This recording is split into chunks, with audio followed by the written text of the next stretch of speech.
नमस्तस्मै गणेशाय ब्रह्मविद्याप्रदायिने यस्यागस्त्याय ते नाम विघ्नसागरशोषिणे ध्याये स्थिरेण चित्तेन गणेशं सर्वसिद्धिदं बुद्धिप्रकाशकं पूर्णं योगिनां हृदि संस्थितं स्वानन्देशं गणेशानं महावाक्यस्वरूपिणं तत्त्वमस्याकृतिधरं सिद्धिबुद्धियुतं भजे सिन्दूरोद्धूलिताङ्गं तिलकविलसितं चारुगौराङ्गरागं गाणेशाक्षान् दधन्तं स्मितमुखकमलं ज्ञानमुद्राकराब्जं भव्यं चाजानुबाहुं यतिवरममलं शुद्धकाषायवस्त्रं योगीन्द्रं श्रीगणेशं परमगुरुवरं गाणपाचार्यमीडे।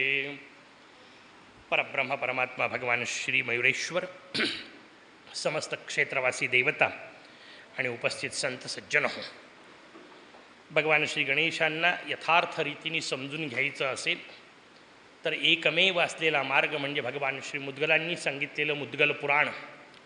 त्या मुद्गल पुराणाचं चिंतन आपण मोरयाच्या कृपेने रोज करतोय. त्यात आपल्याला पंचमस्कंधाचा भाग पुढचा उरलेला त्याच्यावर आज आपण चिंतन करण्याचा प्रयत्न करू. कालपर्यंत राजा जनकाचा आणि नवनारायणांचा संवाद आपण पाहिला. कालचं सगळं व्याख्यान एक सहज त्याची चुणूक कळावी म्हणून सांगतो. काल आपण 2 तास जे विवेचन केलं त्या 2 तासातले फक्त पहिले 15 मिनटं मुद्दाम आधीचा एक कथाभाग राहिला होता म्हणून तो सांगितला आणि पुढचे 2.25 तास जे बोललो ते फक्त एकाच अध्यायावर बोललो. हे एवढ्याकरता सांगतोय की हा विषय व्यापक किती आहे की एका अध्यायाचं विवेचनसुद्धा आपल्याला 2.25 तास, आणि ते मी खात्रीने सांगू शकतो उडत उडत केलेलं होतं. इतका हा विषय व्यापक आहे. या दृष्टीने समजून घ्यावं म्हणून मुद्दाम तो उल्लेख आपल्यासमोर करतो. उरलेल्या अध्यायांचं चिंतन आज करू. शमी मंदाराचा विषय आपल्यासमोर आला. शमीचं महात्म्य आपण पाहिलं, मंदाराची कथा आपण पाहिली, शमी मंदार मिलनाचा विषय पाहिला, त्यांच्या मुळाशी भगवंतानी स्थान कसं घेतलं ते पाहिलं. मग दुर्वेचं विषय सगळा पाहिला आणि दुर्वा निर्माण कशी झाली, दुर्वेला वेगवेगळे वरदानं कसे मिळाले, दुर्वेमुळे भगवान प्रसन्न कसे होतात हा सगळा विषय पाहिला. भगवंताला काय चालतं हे सांगताना शमी मंदार दुर्वा पहिल्या, सिंदुराची कथा आपण पाहिली. त्याच्यामुळे शेंदूर, शमी, मंदार, दुर्वा या भगवंताला चालणाऱ्या गोष्टी आहेत. आज आपल्या कथेचा सुरुवातीचा भाग येतो भगवंताला न चालणाऱ्या गोष्टीपासून. भगवंताला न चालणारी गोष्ट कोणती? शास्त्रांनी सांगितलं, मोरयाला बिलकुल न चालणारी गोष्ट त्याला तुळस असं म्हणतात. मोरयाला तुळस चुकूनही वाहू नये.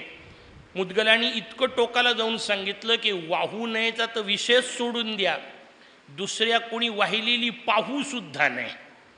आपण तर व्हायचीच नाही, बाकी कोणी वाहिलेली पाहायची नाही, नुसती पाहायची नाही सोडून द्या. त्याच्या पलीकडे मुद्गलांनी वापरलेले शब्द समजून घ्या.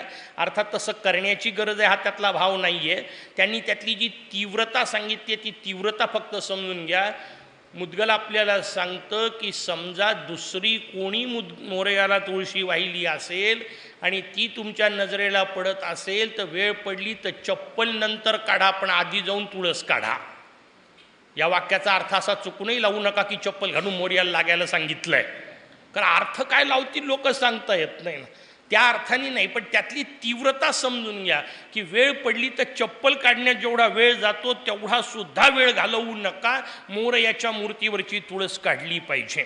स्वाभाविक प्रश्न निर्माण होतो की ज्या मोरयाला बाकी सगळं इतकं प्रिय आहे किंवा ज्या मोरयाला बाकी सगळ्या देवतांना तुळस इतकी प्रिय आहे, त्या सगळ्याला सोडून नेमकी मोरयाला तुळस इतकी वाईट का, मोरयाला तुळशीचा इतका राग का, असा जेव्हा विषय येतो तेव्हा 2 महत्त्वाच्या गोष्टी असतात. पहिली एक गोष्ट सांगितली ज्याला आध्यात्मिक स्वरूपातल्या आपल्यासमोर आलेल्या कथा म्हटल्या जातं. कथा सांगितल्या मुद्गलांनी, आपल्याला कथा सांगितली. कथा पहिले समजून घेऊ, तो प्रश्न नाही, पण त्याच्यानंतरची गोष्ट बाकीची वेगळी सांगील, ती पुस्तकात दिलेली नसते, ती आपल्याला समजून घेण्याची असते. कथा पहिल्यांदा काय निर्माण झाली? एक धर्मध्वज नावाचा राजा होता या धर्मध्वज नावाच्या राजाला वृंदा नावाची एक अत्यंत सुकुमार कन्या होती, कमालीची सुंदर होती, इतकी सुंदर की देवतांनी मागणी मागावी, अनेकांनी ती राजकुमारांनी तिला मागणी मागितली. पण वृंदेचं म्हणणं पक्कं होतं की मी माझ्या आयुष्यात कुठल्याही माणसाशी लग्न करणार नाही, मला लग्नच करायचंच असेल तर मी भगवान विष्णूंशी करीन. राजा म्हणाला काही काय विचार करते, देवतांशी कुठं लग्न करता येतं का, मानवी शरीराला ते शक्य आहे का, आणि तपश्चर्येशिवाय भगवान भेटतील कसे. हिने सांगितलं काय व्हायचं ते होईल, पण मी लग्न करील तर विष्णूशी, नाही तर करणार नाही. असं म्हणून तिने भगवान विष्णूंचा मंत्र स्वीकारला आणि नाना प्रकारे तपश्चर्या सुरू केली. भगवान सहजासहजी भेटण्याची शक्यता नसते, पण खूप मोठी तपश्चर्या झाली आणि त्या तपश्चर्येचा परिणाम असा वेगळा झाला की त्या तपश्चर्येने तिचं अंतर्ज्ञान जागृत झालं. ते अंतर्ज्ञान जागृत झाण्याचा पुढचा परिणाम असा झाला की तिला त्या तपात लक्षात आलं की आपण भलेही विष्णूंच्या याच्याकरता प्रयत्न करतोय आणि विष्णूंशी आपल्याशी विवाह करावा म्हणतोय, पण लक्षात तिच्या आलं की अरे विष्णूंच्या पलीकडचं तत्त्व तर मोरया आहे. तर त्याच्या ज्ञानाच्या माध्यमातून तिला ते कळलं आणि नेमका कर्मधर्म संयोगाने ती गंगेच्या किनाऱ्यावर फिरायला गेली असताना तिथे भगवान तिला तपश्चर्या करताना दिसले, आराधना करताना दिसले. स्वाभाविक प्रश्न निर्माण होईल की भगवान गणेश आराधना कसे करतील, तर त्याचं उत्तर आहे भगवान गणेश इथं जेव्हा वर्णन केलेलं असतं तेव्हा तो शिवपुत्र स्वरूपातला एक अवतार बसलेला होता. शिवपुत्र स्वरूपातल्या एका अवताराने ध्यान करायला पंचायत नसते. आता हे ध्यान कोणाचं करत होते, त्याचं उत्तर आहे ते आत्मचिंतनच करत होते, कारण दुसऱ्याचा करायचा विषयच नव्हता.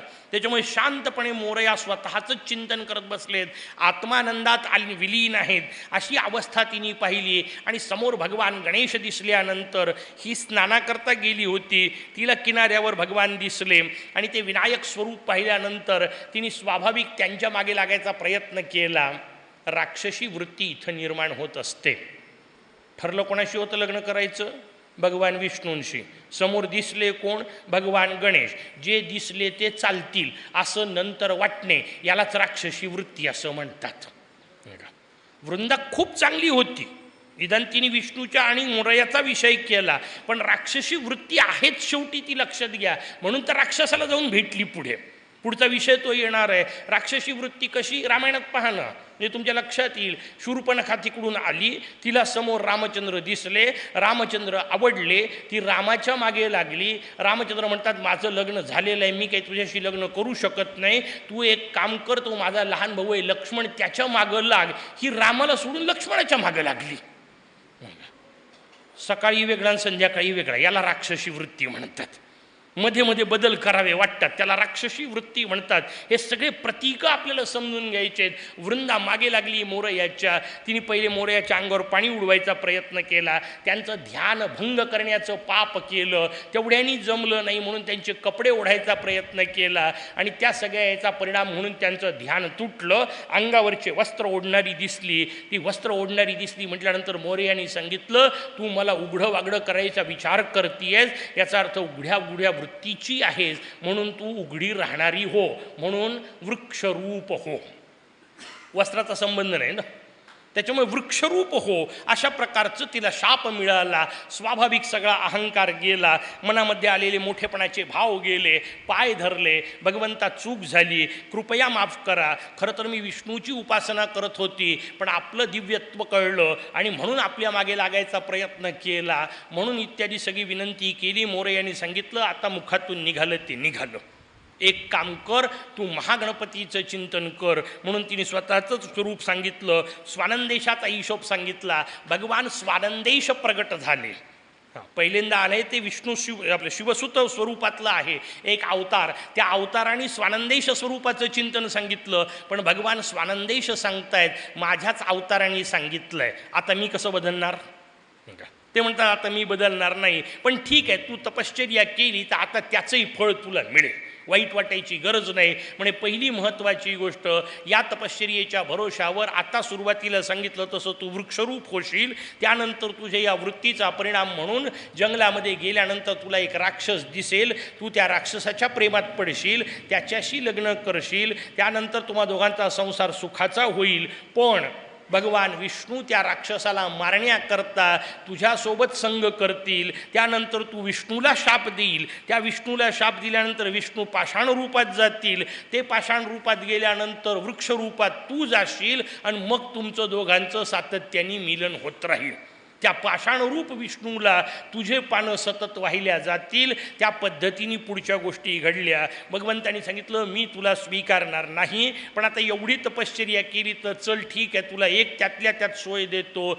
जर कोणी भाद्रपद शुद्ध चतुर्थीला, पुढचं वाक्य व्यवस्थित ऐकून ठेवा, जर कोणी भाद्रपद शुद्ध चतुर्थीला शास्त्रांनी सांगितलेल्या 21ही पानांनी पूजन करेल तर त्यात तुझं एक पान त्या दिवशी मला समर्पित केल्या जाईल. तेही फक्त पायाला लावायचं, काढून ठेवायचं आणि अंगठा धुवून टाकायचा. तेवढ्यापुरतं मी तुझा स्वीकार करील, इतर वेळा मी तुझा स्वीकार करणार नाही. हा सगळा शापाशापीचा विषय झाला. त्यानंतर ती जंगलात गेली आणि जंगलात गेल्यानंतर तिला जलंधर नावाचा अत्यंत भयानक राक्षस दिसला. तिने त्या जलंधराशी लग्न केलं. पुढचा कथाभाग नंतर जेव्हा आपण विकटचरित्र पाहू त्यावेळा येणार, त्यावेळा आपण त्याचा आणखीन विस्ताराने विचार करू. पण त्या विषयाचा हिशोब झाला आणि भगवान विष्णूंना शाप मिळाला आणि भगवान विष्णू पाषाण रूप झाले.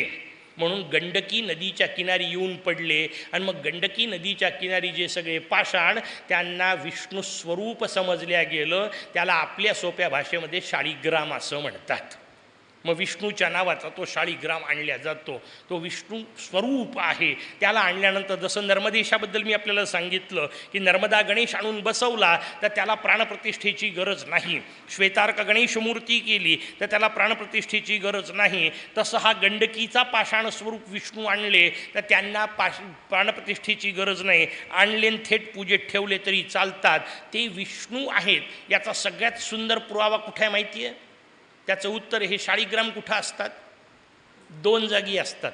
शाळीग्रामाची एक जागा तुमच्या माझ्या देवघरात आणि शाळीग्रामाची दुसरी जागा माहिती आहे? त्याचं उत्तर आहे सोनाराच्या दुकानात.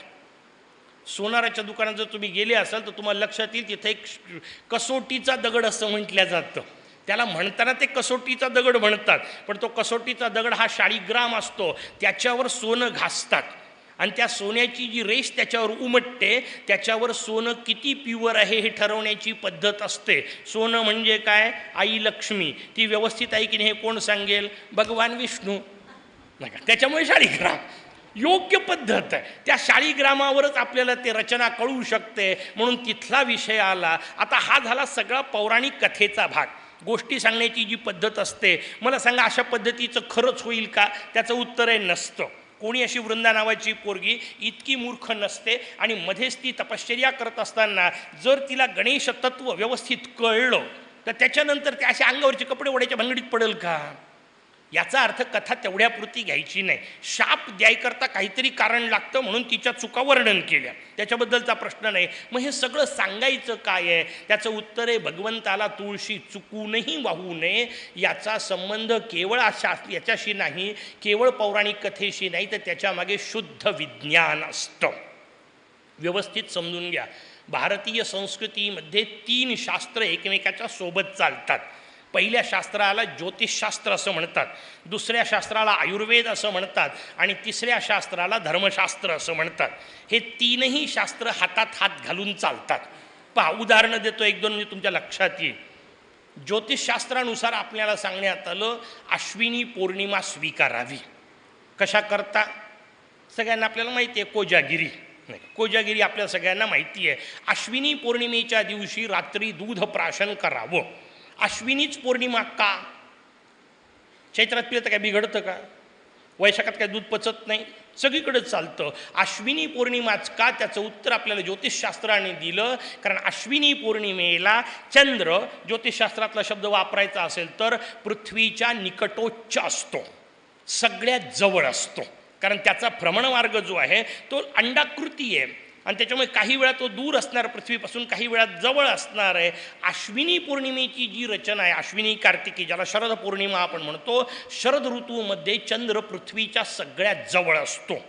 सोपं आपल्याला समजण्यासारखं प्रकार सांगतो. ते ज्योतिषशास्त्रातले गणितं जाऊ द्या बाजूला, 2 ज्योतिषी येतात माझ्यासोबत समोर, दोघांच्या समोर मी ज्योतिषावर बोलतोय, पण हरकत नाही, दोन्हीचा विषय समजून घ्या. आपल्याला सहज कळणारी गोष्ट कोणती? या 2 पौर्णिमेला पहा, तुम्हाला चंद्रबिंब सगळ्यात मोठं दिसतं. हे तर सरळ दृश्य आहे ना, त्याच्याकरता काही गणित मांडायची गरज नाही, सगळ्यात जवळ. आता त्या चंद्राचा आपल्या जवळ येण्याचा परिणाम म्हणजे आपल्याला त्याची चंद्रकिरणं अधिक तीव्रतेने मिळतात. आणि चंद्रकिरणं कशाकरता स्वीकारायचे? केवळ बरं वाटतं म्हणून नाही, त्याच्या पलीकडचा हिशोब सांगितला. चंद्रकिरणांच्या माध्यमातून सगळ्या वनस्पती औषधी पुष्ट होत असतात. म्हणून आपल्याकडे कुठली वनस्पती कुठल्या नक्षत्रावर स्वीकारायची याचे पूर्ण तक्तेच दिलेले आहेत. केव्हाही वाटलं येता आता झाडं तोडून आणले आणि त्याच्या काड्या गोळा केल्या आणि त्याचे यज्ञ, असं नव्हतं. कुठल्या समिधा कुठल्या मुहूर्तावर घ्यायच्या, कुठल्या वेळेत घ्यायच्या, कुठल्या नक्षत्रावर घ्यायच्या, या सगळ्याचं गणित दिलेलं आहे. कारण त्याच्या औषधी गुणधर्मांचा विचार करायचा आहे. यज्ञाबद्दल बोललो आहे आपण की यज्ञामध्ये जे काही समर्पित केलं जातं ते सगळ्यांपर्यंत पोहोचतं. तो जो विषय तो इथं समजून घ्यायचा प्रयत्न करा. मग अमावास्येला म्हणून तेवढ्याकरता आपल्याकडे नियम सांगितला की अमावास्येला कुठलीही पवित्र वनस्पतीला स्पर्शही करायचा नाही आणि स्वीकारायची नाही. म्हणून दुर्वा अमावास्येला काढायच्या नाही, गोळा करायच्या नाही. शमी मंदार अमावास्येला नाही, आदल्याच दिवशी काढून ठेवत जा. अमावास्येला कुठल्याही वनस्पतीला स्पर्श करायचा नाही, कारण अमावास्येला चंद्रकिरण त्या वनस्पतीला मिळत नाही आणि त्याच्यामुळे त्यात औषधी गुणधर्म उरत नाहीत. साधा हिशोब. आता एका बाजूला जर सांगितलं की अमावास्येला चंद्रकिरण मिळत नाहीत, औषधी गुणधर्म नाहीत, तर वाक्याचा उलटा अर्थ आहे पौर्णिमेला ते सगळ्यात जास्त मिळतात. म्हणून पौर्णिमेचा विषय सांगितला. अश्विनी पौर्णिमेला सगळ्यात जास्त मिळतात कारण चंद्र जवळ आहे म्हणून सांगितलं. त्याच्या पुढचा महत्त्वाचा भाग, ते जर चंद्रकिरण गोळा करायचे असतील तर कशात गोळा होतील? नियम आहे. आपण कोण्याही गावात गेलो तर कोणाकडे जातो? समजा तुम्ही एखाद्या भलत्याच गावात जाऊन पोहोचले, ज्या गावात तुमचं कोणी ओळखीचं नाही, पण तरी त्या गावातल्या कोणाला तरी तुम्हाला भेटायचं आहे आणि ओळखीचं काढायची आहे, कोणाला पकडायला पहिल्यांदा? त्याचं उत्तर आहे आपली जी मनोवृत्ती असेल त्यातला माणूस आपण शोधू. म्हणजे माझ्यासारख्याला एखाद्या भलत्या गावात नेऊन सोडलं तर मी त्या गावातला पहिलं मंदिर शोधेल, त्या मंदिरातला पुजारी शोधेल आणि मग बाकीच्या गोष्टी सुरू करेल. कारण ते जुळण्यासारख्या गोष्टी असतात. स्वाभाविक आहे, ज्या त्या माणसाला आपल्यासारखा माणूस आवडतो. कुठलेही पदार्थ त्या पदार्थाशी समरूप असणाऱ्या किंवा सारख्या गुणांच्या असणाऱ्या गोष्टीकडे आकर्षित होतात. एवढं तर आपल्याला साधू सूत्र आहे की नाही? चंद्रकिरण कोणत्या रंगाचे? त्याचं उत्तर आहे पांढऱ्या. कुठल्या वस्तूकडे आकर्षित होतील? त्याचं उत्तर आहे पांढऱ्या. म्हणून तापवायचं काय? दूध. हिशोब का म्हणजे मजेदार आहे, कारण ते दुधात आकर्षित अधिक होणार. ते आकर्षित झालेले बराच वेळ टिकावेत आणि ते अगदी संपृक्त व्हावेत म्हणून त्या दुधाला आटवायचं. ते दूध आटवून रात्री 12 नंतर चंद्राला नैवेद्य दाखवून प्राशन करायचं. असं दूध प्राशन केलं की वर्षभर तब्येत चांगली राहते. पण असं सांगितलं तर लोक करतील याची गॅरंटी नाही. मग तिसरं शास्त्र सोबत येतं, त्याचं नाव आहे धर्मशास्त्र. ज्योतिषशास्त्राने आपल्याला दिवस सांगितला, आयुर्वेदाने आपल्याला सांगितलं त्या दिवशी दूध प्यावं, दूधचं प्यावं. हा ते फार महत्त्वाचं आहे. नाही तर आजकाल काय गॅरंटीच नाही. कोजागिरीच्या नावाने जे जे चालतं, नसल मोरगावात चालत, चांगले लोक आहात तुम्ही, मोरगावात अरे समोसे खातात रात्री 12 वाजता. मरण नाही तर काय होईल? ॲसिडिटी होईल. कोण्या वेळा काय खावं? समोस्यावर चंद्रकिरण कसे पडणार आणि त्याचा कोणता फायदा होणार? पण वाटेल ते खात बसतात. नाही सांगितलेलं दुग्धप्राशन तेवढ्याचाच विषय, पांढरीच गोष्ट जी आहे त्याचा संबंध सांगितला आणि तेही आटवलेल्या दुधाचा विषय सांगितला, वेगळा विषय. पण तसं सांगितलं की करत नाहीत. म्हणून मग धर्मशास्त्र जोडीला येतं आणि धर्मशास्त्र त्याला एक पालुपद लावतं. असं रात्री 12 वाजेपर्यंत जर कोणी जागला तर त्या दिवशी रात्री 12 वाजता महालक्ष्मी हत्तीवर बसून येते आणि ती विचारते कोण जागं आहे. आणि मग जो जागा असेल, को जागरती, त्याच्यातून तो कोजागिरी शब्द आला पुढे. को जागरती, कोण जागा आहे. आणि मग जो जागा असतो त्याला लक्ष्मी प्राप्त होते. हे परफेक्ट जमते. कारण हे सांगितलं का मुकाट्याने झाकतात, ती पाहिजे आहे ना सगळ्यांना. लक्ष्मी मिळते म्हटलं की जमलं. आयुर्वेदाकरता सांगितलं तर नाही करणार, पण लक्ष्मी मिळते म्हटलं की मुकाट्याने करतील. हा जो प्रवास आहे, माणसाची मनोवृत्ती जी आहे ती मनोवृत्ती त्यांनी बरोबर पकडली आहे आणि त्याच्यानुसार आपले सगळे व्रत बसवलेले आहेत. हा झाला उदाहरणाचा भाग. मला सांगायचं एवढ्या करता आहे की या सगळ्या गोष्टीचा संबंध आयुर्वेदाशी आहे. जे जे काय आपल्याकडे नियम सांगितले, ज्या ज्या गोष्टी कराव्या म्हणून सांगितल्या त्याचाही संबंध आयुर्वेदाशी आहे, आणि ज्या गोष्टी करू नये म्हणून सांगितलं त्याचा तर 100% आयुर्वेदाशी संबंध आहे. हे आपल्याला व्यवस्थित समजलं पाहिजे. पण आयुर्वेदाने सांगितलं तुळशी वाहू नये मोर्याला. इथं कथांमध्ये मुद्गल पुराण सांगतं आपल्याला, आयुर्वेद सांगतं मोर्याला तुळशी वाहू नये. का वाहू नये? तुळशी तर इतकी चांगली आहे. त्याचं उत्तर आहे बिलकुल चांगली आहे. असंख्य गोष्टी चांगल्या असतात, पण चांगल्या गोष्टींमधल्या सगळ्याच गोष्टी एकत्र चालत नसतात. उदाहरणं 2-3 व्यवहारातले देतो म्हणजे तुमच्या लक्षात येईल. रात्रभर समजा तांब्याच्या भांड्यात तुम्ही पाणी ठेवलं आणि सकाळी ते पाणी प्राशन केलं तर ते पाणी अमृततुल्य असं आयुर्वेद आपल्याला सांगतो. बरं, दूध नुसतंच अमृततुल्य म्हणून त्याचं वर्णन केलं. दूध चांगलं, पाणी रात्रभर तांब्याच्या भांड्यात ठेवलं तर ते चांगलं, पण तांब्याच्या भांड्यात दूध किंवा दही ठेवलं तर ते विष होतं. एकत्र चालत नाही. तूप अत्यंत चांगलं, मध अत्यंत चांगला, पण मध आणि तूप एकत्र करून खाल्लेलं चालत नाही. तुम्हाला पंचामृतात नसतं का? लोक पटकन प्रश्न विचारतात. नका, पंचामृतात मध आणि तूप एकत्र नसतं का? त्याचं उत्तर 2 गोष्टी, की तिथं फक्त त्या 2च गोष्टी नसतात, उरलेल्या 3 असतात. आणि त्याच्याही पलीकडचं त्याचं प्रमाण वेगवेगळं दिलेलं आहे. मधापेक्षा तूप दुप्पट सांगितलेलं आहे. म्हणजे 1 चमचा मध वापरा तर 2 चमचे निदान तूप वापरा, हा नियम सांगितलेला आहे. इथं समप्रमाणातला विषय आला की समप्रमाणात तूप आणि मध एकत्र केलं तर ते विष होतं. हे मी फक्त प्रिकॉशन म्हणून सांगतोय, प्रयोग करण्याकरता नाही. नाही तर क्या बात आहे, बसल्या बसल्या सांगितलं बरं झालं, उद्यापासून तयार करतो, एकत्र देतो. असले प्रकार करू नका. निदान त्यावेळा मी सांगितलं एवढं सांगू तरी नका. सुखाने मुद्गल करू द्या मला. सांगायची गोष्ट, या गोष्टी एकत्र चालत नाहीत. काही काही गोष्टी आयुर्वेदाला एकत्र चालत नाहीत. तसं दूर्वा आणि तुळस एकत्र चालत नाही, आणि मोर्याला दूर्वांशिवाय होत नाही. मग मोर्याला जर दूर्वांशिवाय होत नसेल तर त्याच्याजवळ तुळस चालत नाही का? त्याचं उत्तर आहे आयुर्वेदातले कुठलेही ग्रंथ काढा आणि त्या ग्रंथांमध्ये या 2 वनस्पतींचे गुणधर्म शोधून काढा. 10-20 श्लोक जरी तुम्ही काढले तर तुमच्या लक्षात येईल प्रत्येक गुणधर्म उलटा आहे.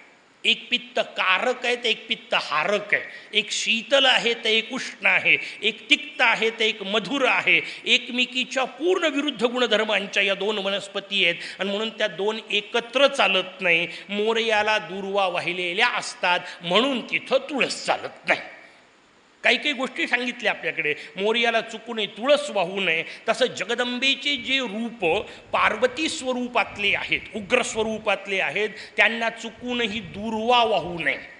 म्हणून माहूरची जगदंबा, सप्तशृंगीची जगदंबा यांना दूर्वा व्हायच्या नसतात. बाकीच्या काय वनस्पती व्हायच्या त्या व्हा, त्याच्याबद्दलचा प्रश्न. हा, लक्ष्मी स्वरूप जे आहे त्याला तुम्ही दूर्वा वाहू शकता, म्हणून श्रीयंत्राला तुम्हाला दूर्वा व्हायला हरकत नाही, पण पार्वती स्वरूपाला दूर्वा चालत नाही. भगवान शंकरांना चुकूनही केवडा व्हायचा नसतो. प्रत्येक गोष्टी सांगितल्या. शाळीग्रामाला अक्षत व्हायची नसते. प्रत्येकाला नियम सांगितले, त्याच्यामागे ते कारण आहे. बरं, काही काही गोष्टी इतक्या सूक्ष्मात नेऊन सांगितल्या की त्याचा आपल्या डोक्यात विचारसुद्धा येत नाही. शंखालाही कधी अक्षत वाहू नये. आता तुम्हाला शंखाला अक्षत वाहिली तर काय होतं? त्याचं उत्तर आहे शंखामध्ये पाणी ठेवण्याची पद्धत होती. शंख रिकामा ठेवायचा नसतो, शंख भरून ठेवायचा. त्याच्यावर जर अक्षत वाहिली आणि ती अक्षत जर त्या पाण्यात पडली तर शास्त्राच्या दृष्टीने ते पाणी खरकट झालं, तांदूळ पडला आणि त्याच्यात, मग ते प्राशन करता येत नाही. आणि तसं पाणी प्राशन केलं तर उपवास मोडतो. ज्यांना तेवढ्यावरच करायचं असेल त्यांनी करून पहा प्रयोग. म्हणून सांगितलं अक्षत शंखाला व्हायची नाही. प्रत्येक गोष्टीला वेगवेगळे नियम सांगितले, त्याच्यामागचे हे कारणं आहेत. म्हणून तर आपल्याकडे पद्धत आहे ना की अभिषेक झाला की पहिल्यांदा ते सगळं पाणी उत्तरे निर्माल्ये विसृज्य. का? कारण त्याच्या आधी अक्षत वाहिलेली असते आणि मग ते तीर्थ घेतलं तर चतुर्थी बिघडते. किती बारकाईने विचार आहे की अक्षत वाहिलेलं पाणीसुद्धा, तांदूळाच्या स्पर्शाचं पाणीसुद्धा खरकटं ना, त्याच्यामुळे ते चालणार नाही. हे बाकीचे त्याच्यामागचे नियम आपल्याला वेगवेगळे सांगितले. त्यातला मी आपल्याला हिशोब सांगतोय की भगवंताला तुळशी चुकूनही व्हायची नाही. समजा चुकून वाहिली तर, कथानकं आले त्याच्यावर 2. एक माणूस होता, त्यांनी अशी अशी तुळशी वाहिली, त्याला असे असे त्रास झाले. काही कामाचे आहेत आपल्याला ते कथानकं? सोडून देऊ नमस्कार करून. वाहणार आहे का ते एवढं सांगितल्यावर? इतकंही करून वाहणार असाल तर तुम्ही तुमचं कर्म नाही का नाही व्हायचं. काही जी गोष्ट नाही म्हणून शास्त्राने सांगितली ती मुकाट्याने नाही म्हणून पाळत जा. कायम लक्षात ठेवा, सांगणेवाले आपल्यापेक्षा शहाणे होते आणि ते आपल्या भल्याकरता सांगत होते. याच्यावर आपला विश्वासच असला पाहिजे. तिथं विनाकारण विचारत बसायचं नाही असं का, शोधून काढा तुम्ही, हरकत नाही, त्याच्याबद्दलचा प्रश्न नाही. जसं आता मी सांगितलं त्याच्यामागे विज्ञान आहे, अभ्यास म्हणून त्याचा जरूर करा, त्याला क्रॉस करण्याच्या भानगडीत पडत जाऊ नका. कारण सांगणेवाल्यांनी तुम्हाला काहीही रॉयल्टी मागितलेली नाही की मी तुला हे सांगतो फायद्याचं, मला एवढे एवढे पैसे पाठव, नाही का. डॉक्टर नाही आहेत ते पेशंटला हात लावायच्या आधी पैसे घ्यायला, नाही का. आपली सगळी पद्धत बदलली आहे ना. शिक्षण क्षेत्र असो की डॉक्टरी क्षेत्र असो, ऋषीमुनींनी सांगितलेलं तत्त्वज्ञान हे विनामूल्य दिलेली अद्वितीय सोय, लक्षात ठेवा. शिक्षण क्षेत्रात आजकाल किती पूर्वी किती मस्त पद्धत होती. सगळे विद्यार्थी यायचे, पूर्ण शिक्षण घ्यायचे आणि सगळं शिक्षण संपूर्ण झाल्यावर मग जाताना गुरुदक्षिणेचा विषय असायचा, नाही का. इथे येण्याच्या आधीच ॲडमिशन फी घेऊन घेतात की नंतर वर्षभर नाही आला तर ते शाळा विचारतही नाही आला की नाही, करायचं आहे काय की नको, आमचं झालं काम, नाही का. डॉक्टर हात नंतर लावतात, आधीच पैसे घेतल्या जातात. अरे काय झालंय ते तर तपास, नंतर पैसे घे, त्याच नाही, सगळं आधीच घेतात. सगळ्या रचना अजब झाल्या. म्हणजे कोणालाही नावं ठेवतोय भाग नाही, पण समजून घ्या. डॉक्टरकडे गेले की ते पहिलीच चिठ्ठी काढते, धडधड औषध लिहून देते आणि मग सांगते या टेस्ट करून घ्या. मग टेस्ट केल्यावर तर निदान औषध लिहित, आधीच काय लिहितो, पण ते आधीच ठरलेलं असते. कारण टेस्टमध्ये काही निघणार नसते हे त्याला माहिती असते. ते फक्त तुम्हाला टेस्ट करायला सांगतात, नाही काय. असले प्रकार नसावेत. तो विषय इथं नाही आहे. इथं जे सांगितलंय ते आपल्या भल्याकरता सांगितलंय. म्हणून तुलसी विरजनाचा विचार आला. ते सगळं झाल्यानंतर त्याच्यामागचं विज्ञान समजून घेतलं आणि मग पुढचा विषय आला की आता याच्यानंतर आणखीन तुम्ही आम्हाला मोरयाच्या कथा सांगा, असं शौनकांनी सूतांना विचारलं, दक्षाने विचारलं, स्वाभाविक भगवान मुद्गलांना, आणि त्यांनी सांगायला सुरुवात केली. आणखीन एक संवाद तुला सांगतो. लक्षविनायकाचं कथानक सांगितलं होतं. लक्षविनायक म्हणजे वेरूळचं कथानक. तारकासुराच्या विनाशाकरता स्कंदाचं कथानक मी आपल्याला सांगितलं. पारद विज्ञान त्याच्यामागचं सगळं सांगितलं होतं. त्या भगवान स्कंदानी म्हणजे षडाननानी कार्तिकेयांनी भगवान गणेशांची स्थापन केलेली मूर्ती ऐलापूर त्याचं मूळ नाव. त्या ऐलापुरानंतर एलापूर आणि त्यानंतर त्याचं वेरूळ असं आपण अपभ्रष्ट रूप झालं. आजही आपण गेला तर घृष्णेश्वराचं मंदिर जिथं आहे, घृष्णेश्वराच्या मंदिराच्या थोडं पश्चिमेकडे गेल्यानंतर डाव्या हाताला लक्षविनायकाचं मंदिर पाहायला मिळेल. लक्षविनायकाची स्थापना भगवान स्कंदांनी केलेली आहे. त्याच ठिकाणी ऐल नावाचा एक राजा कधी काळी झाला. या ऐल नावाच्या राजाने भगवंताची अत्यंत सुंदर अशा प्रकारची आराधना केली आणि त्या सगळ्या उपासनेचा परिणाम म्हणून संत संगती प्राप्त झाली. जगातलं सगळ्यात कठीण आणि दुर्लभ गोष्ट कोणती असेल तर ती संतांची संगती आहे. म्हणून भगवान गणेश गीतेमध्ये राजा वरेण्याला सांगतात, इतरच सुलभम राजन सत्संगोतीव दुर्लभा. जगातलं सगळ्यात दुर्लभ गोष्ट कोणती असेल तर ती संतांची संगती आहे. जन्मोजन्मीचं पुण्य लागतं. कदाचित एखाद्या वेळी भगवान भेटून जाईल, संत भेटणार नाहीत. का? कारण भगवान कृपाळू आहेत. ते सगळ्यांना हे करतात, आपल्या पायाशी स्वीकारतात, स्थान देतात. संत देत नाहीत. संत तपासल्याशिवाय घेणार नाहीत आणि तपासल्याशिवाय जरी घेत असतील तर ते संत नाहीत. ते पुढचा महत्त्वाचा विषय. हे तपासत नाही, काही नाही, परीक्षा नाही, आलाय तर जाऊ दे, त्याच्याकडचे पार्टी किती मोठी आहे ते पहा आणि आश्रमात घे, त्याला संत म्हणत नाहीत. संतांचा हिशोब आहे बिना परीक्षेचा, ते स्वीकारतच नाहीत. अहो संतांनी आपल्याला बिना परीक्षेचा सोडून द्या. भारतीय संस्कृतीने सांगितलं संतांची परीक्षा घेतल्याशिवाय त्यांच्याही जवळ जाऊ नये. किती उलटा प्रकार आहे. म्हणून स्वामी विवेकानंदांनी रामकृष्णांची परीक्षा घेतली होती, नाही का. किती उलटा प्रकार आहे. गुरुसुद्धा परीक्षा घेतल्याशिवाय करू नये. आपण गुरु आवडतात आपल्याला म्हणून करून टाकतो. आवडलं काय, दिसतो कसा बाबा, दिसतो कसा, हा काय निकष आहे का? त्याची दाढी किती सुंदर आहे, त्याचं बोलणं किती चांगलं आहे. बोलणं चांगलं असण्याचा संतत्वाशी काही संबंध नाही, पण लोक भाळतील कशावर सांगता येत नाही. हे नसलं पाहिजे. संत स्वीकारण्याचा विषय आला, त्याचं भाग्य मोठं सुंदर होतं. राजा आईलाकडे महर्षी गार्ग्य येऊन पोहोचले. महर्षी गार्ग्यांनी आल्यानंतर स्वाभाविक यांनी विनंती केली, भाग्य माझ्या मागच्या जन्मीचं, आपले दर्शनं झाले. अत्यंत दिव्य अशा प्रकारचं माझं माता पिता कुळ तप सगळी यादी असते.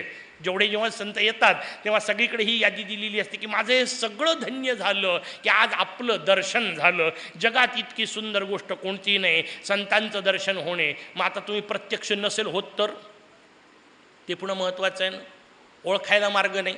कुठल्याही संताच्या कपाळावर पाटी लिहिलेली नसते हा संत आहे, त्याचं काय आयडेंटिटी कार्ड तयार होत नाही, नाही का. या क्षेत्रात आयडेंटिटी कार्ड चालतही नाही ना, नाही का. हा विषय नाही आहे, हा आतमधला विषय आहे. ओळखायचं कसं, त्याच्यावर सोपा उपाय आहे. नाही संत मिळत तोपर्यंत संतांनी सांगितलेलं ऐकावं, त्यांनी मिळतील पुढं. मग संतांनी काय सांगितलं त्याचं उत्तर आहे मुद्गल. हे मुद्गल व्यवस्थित वाचत राहावं, हे समजून घेत राहावं, याच्यात सांगितल्याप्रमाणे उपासना करत राहावी. ज्या दिवशी तुमची उपासना व्यवस्थित होईल त्या दिवशी श्री गुरु तुम्हाला आपोआप भेटतील. श्री गुरु ही शोधायची गोष्ट नाही आणि करण्याची तर बिलकुलच नाही. हे वाक्यच मोठं अजब आहे ना, मी गुरु केला. याच्या इतकं भयानक वाक्य नाही. आध्यात्मिक क्षेत्रात जी गोंधळ घालणारे वाक्य आहेत त्यातलं एक वाक्य आहे मी गुरु केला. मी गुरु केला या वाक्यामध्ये मी मोठा झालो नाही झालो का? कारण मी त्यांना गुरु केलं आहे. मी त्यांना गुरु नसते करायचं, त्यांनी मला शिष्य म्हणून स्वीकारायचं असते. आपली गडबडच इथून तिथून आहे. त्यांनी अनुगृहीत करायचं, आपण फक्त जाऊन हात जोडून उभं राहायचं. पण आपण गुरु करतो आणि आजकाल तर फॅशन आहे गुरु करण्याची. आमच्या घरी फ्रीज आहे, टी व्ही आहे, मोठी गाडी आहे, आमचे गुरु पण आहेत, त्याच गाडीतून येतात, संपला विषय. हे असली प्रकार नाही आहे. श्री गुरुचरणाची शरणता तेव्हा निर्माण होईल जेव्हा तुमची उपासना साधना शुद्ध होईल. मग गुरु आपोआप भेटतात. नाही भेटले तर त्याचं उत्तर आहे श्रीमद योगींद्राचार्य, सगळ्यांचे गुरु, कारण ते जगद्गुरू. त्याच्यामुळे सगळ्यांना गुरु. त्यांनी सांगितलेलं मुद्गल, त्यांनी आपल्यापर्यंत आणून दिलेला हा दिव्य ग्रंथ, त्याचं चिंतन करत राहावं. हाच गुरु संदेश, वेगळा करायची गरज नाही. म्हणून जसं ते शिखांनी ठरवलं आहे की नाही, शिखांची पद्धत फार मस्त आहे. त्यांचे 10 गुरु झाले. 10 गुरु झाल्यानंतर प्रश्न निर्माण झाला आता गुरुचं काय. ते म्हणाले 11वा पातळीचा दिसत नाही, त्या योग्यतेचा दिसत नाही आणि उगीच मठ आहे म्हणून एक कोणीतरी बसवलाच पाहिजे अशी जबरदस्ती असायची गरज नाही. पण त्याच्याकरता भांडणं होतात नाही का. एक मठाधीश आमच्या यवतमाळला पोहोचले. यवतमाळला आमचे तर परमपूज्य पिताश्री होते तेव्हाची गोष्ट. मोठं देवघर आहे मस्त. त्या देवघरात त्यांनी बसाय करता आता बराच वेळ बैठक मांडायची म्हटल्यानंतर नुसत्या आसनावर जमत नाही, थोडासा वयाचाही विषय होता. त्यांनी मस्त गादी बिदी करून घेतली, मजबूत गादी, त्याच्या मागं लावायचा लोड, ते गादीवर बसून आरामशीर जप करायचे. राजयोगी पद्धत.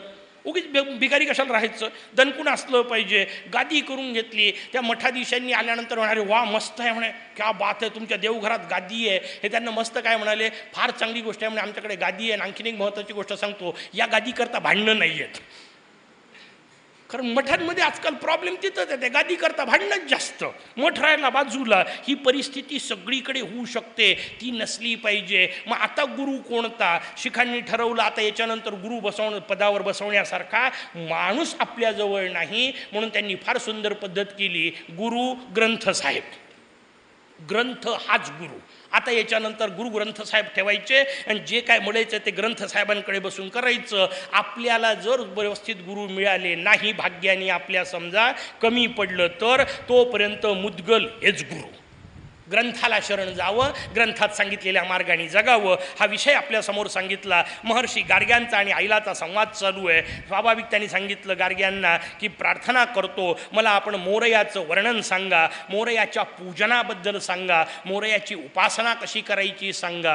आणि मग महर्षी गृत्समदांचा संदेश त्यांनी सांगायला सुरुवात केली. हा हिशोब व्यवस्थित समजून घ्या. पहिल्या दिवशी बोलताना थोडासा उल्लेख केला होता, कुठलेही संत स्वतःबद्दल बोलत नाहीत किंवा मी तुला आता सांगतो असं म्हणत नाही. ते कायम कोणाचा तरी आधीचा संदेश सांगायला सुरुवात करतात. हाच संवाद आधी एकाने हाच प्रश्न विचारला, त्यावेळी त्यांनी दिलेलं उत्तर मी तुला सांगतो. आता गार्ग्यांनी नुसता उपदेश दिला तर आपल्याला पुरेसा आहे की नाही, पण गार्ग्य स्वतः उपदेश आईला करत नाही. ते म्हणतात मी तुला गृत्समदांचं चरित्र सांगतो आणि त्या निमित्ताने तू गृत्समद चरित्र समजून घे, मग गृत्समदांनी सांगितलेलं पूजन समजून घे. आणि म्हणून त्यांनी गृत्समद चरित्र सांगायला सुरुवात केली. मोठा अजब चरित्र, व्यवस्थित ऐकून ठेवा. पहिल्यांदा नुसती गोष्ट सांगतो, नुसती कथा सांगतो, मग त्याच्या मागचा संदेशाचा विचार आपण करू.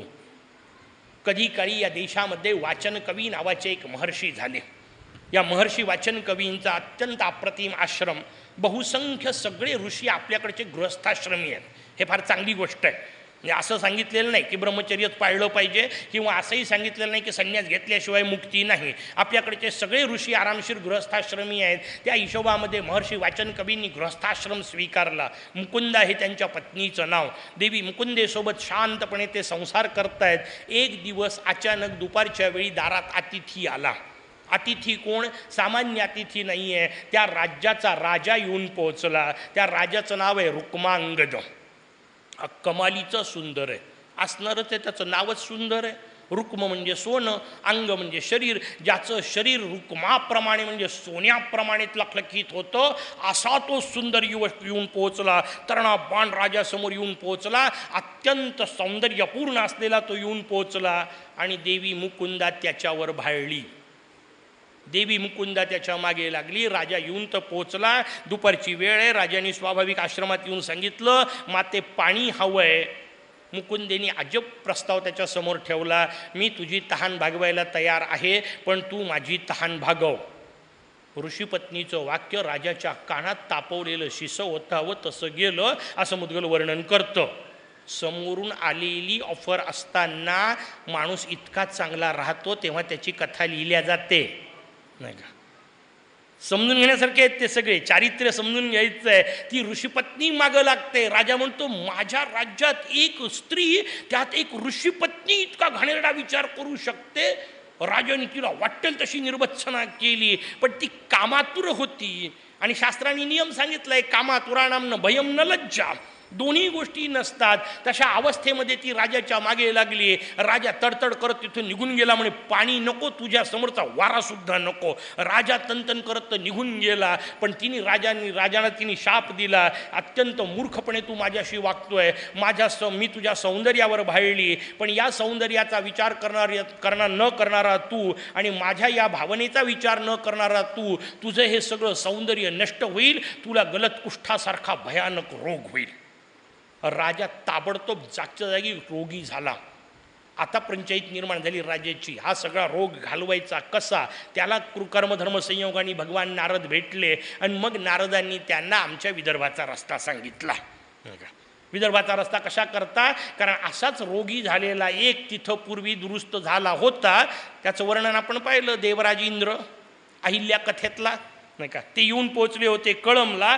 कळमला ज्या कुंडामध्ये देवराज इंद्रांचा रोग गेला, त्या कुंडात जाऊन तू स्नान कर, म्हणजे तुझा रोग दूर होईल, असं देवर्षी नारदांनी सांगितलं. म्हणून रुक्मांगद गेला तिकडे. पण ही झाली एक कथेची बाजू. दुसरा विषय सुरू झाला. इकडे रुक्मांगद तर तंतन करत निघून गेला, पण मुकुंदा अत्यंत विव्हळ अवस्थेमध्ये आहे, तडफड करतीये. आता नेमकं काय करायचं? देवराज इंद्रांनी पाहिलं, एक अत्यंत सुयोग्य काळ आहे, अप्रतिम संतती जन्माला येऊ शकते. देवराज इंद्र रुक्मांगदाच्या वेशात आले.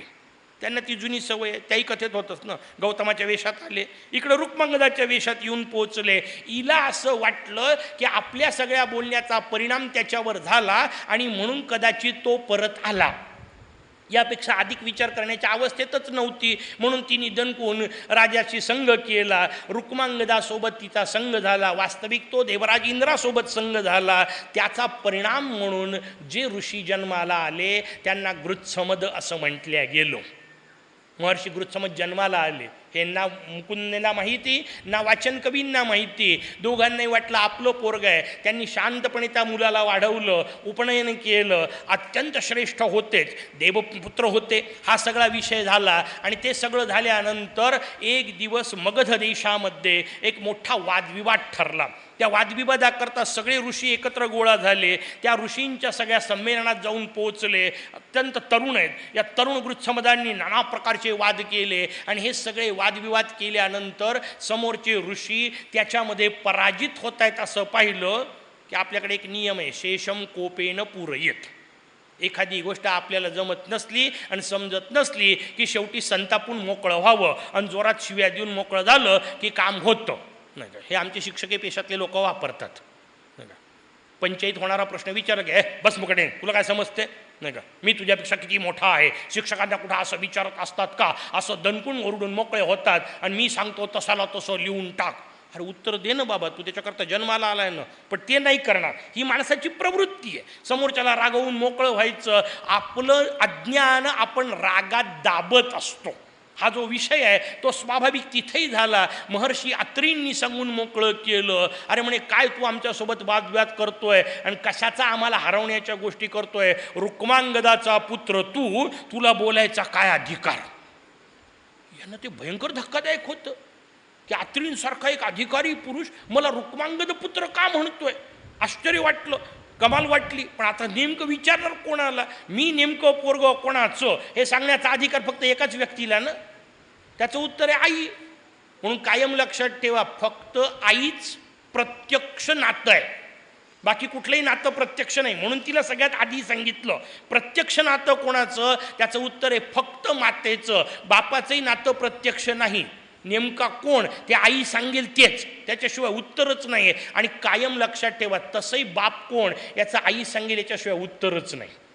आणि ते केवळ व्यवहारातच नाही, आणखीन एका वेगळ्या बाबतीत सांगतो. इथं बसलेल्या कोणाला सांगता येईल का नक्की उत्तर त्याचं? नाही सांगता येत. आपण काय म्हणतो, बाबा हे कशावरून, आई म्हणते म्हणून. कुठं DNA टेस्टिंग करून घेतली. आता दिसायला सारखे असणे वगैरे भरगा असू शकतो त्यातल्या त्यात, पण नसल समजा दिसायला सारखं. कळायला मार्ग काय आहे? कळायला मार्ग काही नाही. बाप कोण याचं उत्तर आहे आई सांगेल तो, नाही का. तसं भगवान आहे कशावरून. बाप आहे तो जगाचा. भगवान आहे कशावरून त्याचं उत्तर आहे श्रुती माता सांगते म्हणून. वेद आपल्याला सांगतात म्हणून. उत्तर विचारायचे नाही कशावरून हा प्रश्न तिथे विचारायचा नसतो. श्रुतीने सांगितलं म्हणून आहे हा विषय आपल्या समोर आला. हिला जसा प्रश्न पडला तेव्हा स्वाभाविक गृत्समद वापस येऊन पोहोचले. अर्थात तोपर्यंत गृत्समदांची ताकद समजलेली होती, त्यांचा अधिकार कळलेला होता. येऊन दणकंतीने त्यांनी विचारलं मुकुंदेला. मुकुंदेने बिचारीने सांगून टाकलं. आता तिने अर्थात सांगितलं ते असत्य होतं, कारण तिलाच खरं माहीत नव्हतं. तिने सांगितलं असं असं मी रुक्मांगदावर भाळली होती, त्याच्यापासून तू जन्माला आला. यांना इतका संताप आला. अशा प्रकारच्या व्यभिचारी बाईच्या पोटी मी जन्माला आलो. त्यांनी तिला शाप दिला, तू कंटकी वृक्ष होशील, तुझ्यावर पशुपक्षीसुद्धा बसणार नाहीत, कोणी तुझे फळंसुद्धा खाणार नाही, कडू फळांनी युक्त असलेली वृक्ष होशील, असा तिला शाप दिला. अर्थात ते काय ऐकून घेते का? शाप दिल्यानंतर समोरचं कसं ऐकल. तिने शाप दिला, तुझ्या पोटी एक भयानक राक्षस जन्माला येईल. दोघांनी एकमेकाला शापाशापी केली आणि गृत्समदांनी ठरवलं की नाही, हे असं शरीर काय कामाचं, पापातून निर्माण झालेलं, आपण त्याच्यापेक्षा आत्महत्या करू.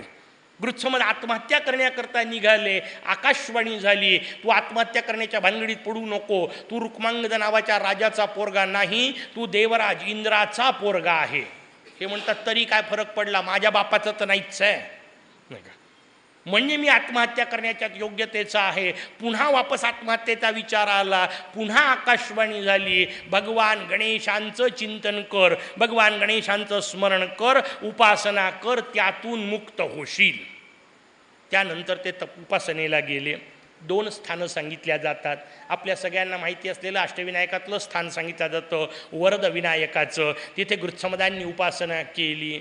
पण मी त्या स्थानाबद्दल पूर्ण आदर बाळगून सांगतो. दुसरं स्थान जास्त शक्यता असलेलं आहे, ते आहे विदर्भामधलं भद्रावती नावाचं क्षेत्र. कारण मुद्गल पुराणाने वापरलेला शब्द भद्रक क्षेत्र असाच वर्णन आहे. गृत्समद कुठं गेले तर भद्रक क्षेत्रावर जाऊन त्यांनी उपासना केली. आणि भद्रक शब्दाशी भद्रावती हा जास्त मिळता जुळता त्याच्या काळातला शब्द आहे. म्हणून तिथंही भगवान गणेशांचं स्वरूप आहे. तिथेही मोरयाचं नाव वरद विनायकच आहे.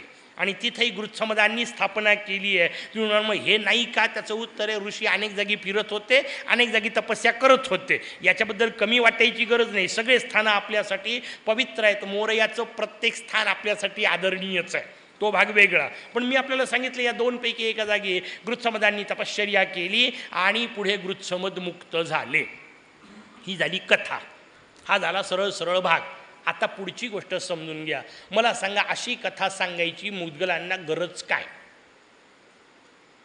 नुसतंच तुम्हाला सांगितलं असतं एक गृत्समद नावाचे ऋषी होते, त्यांनी मोरयाची उपासना केली. काम होत होतं की नव्हतं? तुम्ही काय विचारायला जात होते का त्यांच्या वडिलांचं नाव कोणतं आहे?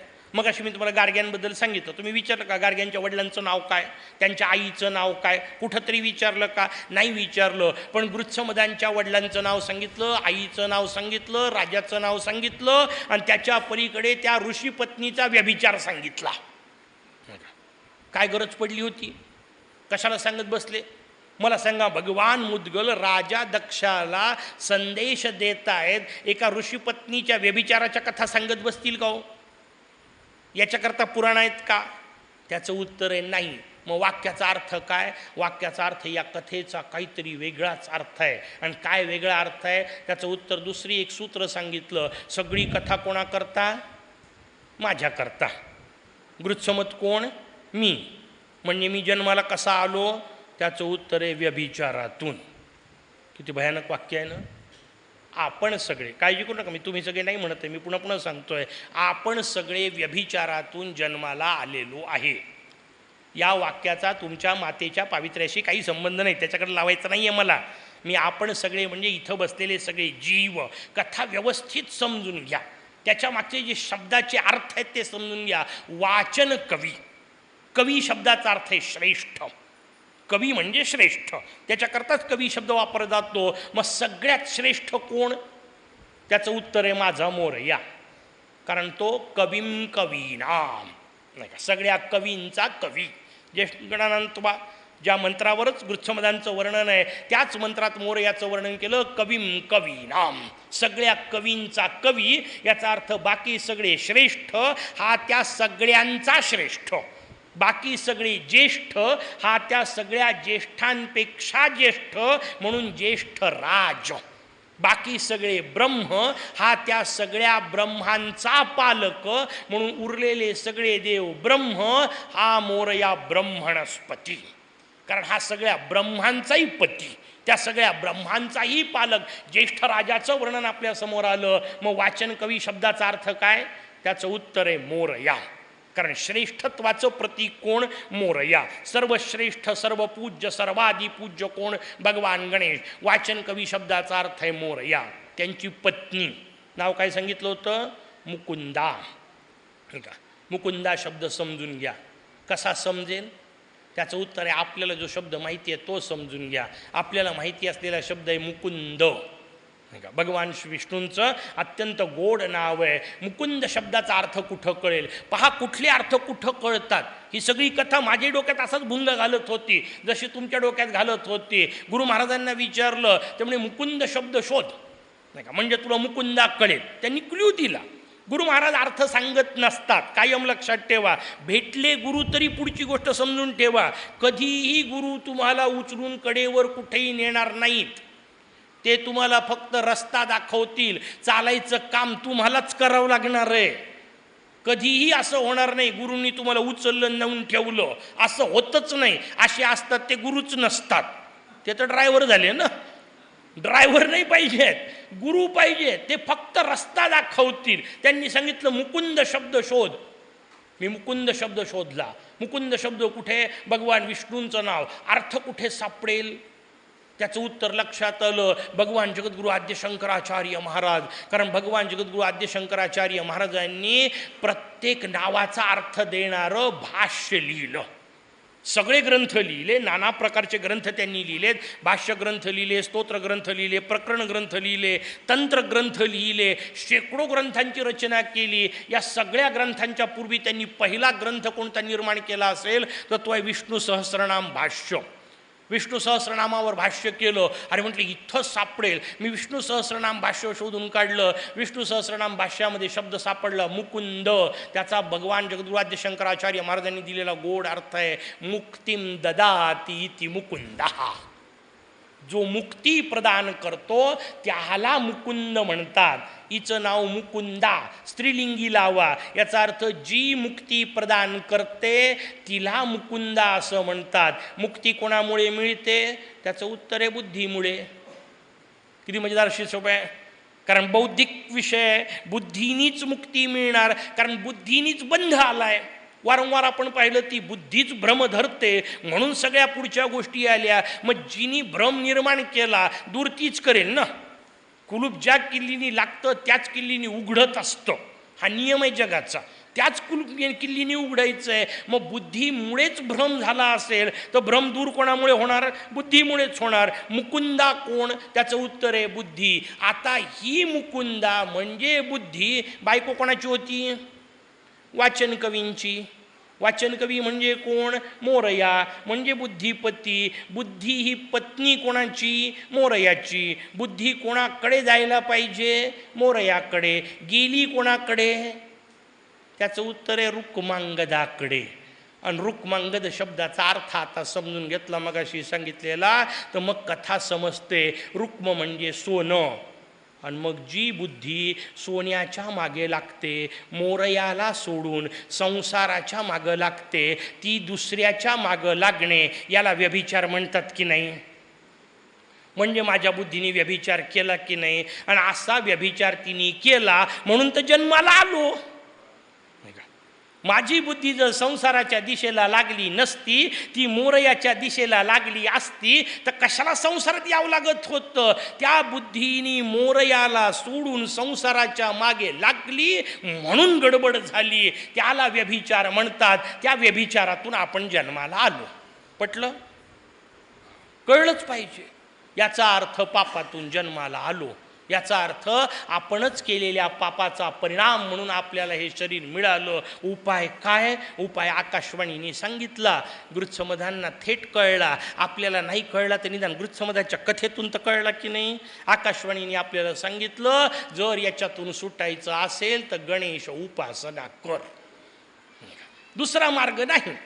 पण आपण त्याच्यातच अडकतो. व्यवहारात नाना प्रकारे अडकतो आणि त्या व्यवहारातल्या मोठेपणाला धरून चालत राहतो. मग आपला गृत्समद होत नाही, नुसताच मद नाही का? आणि कशा कशाचा अहंकार?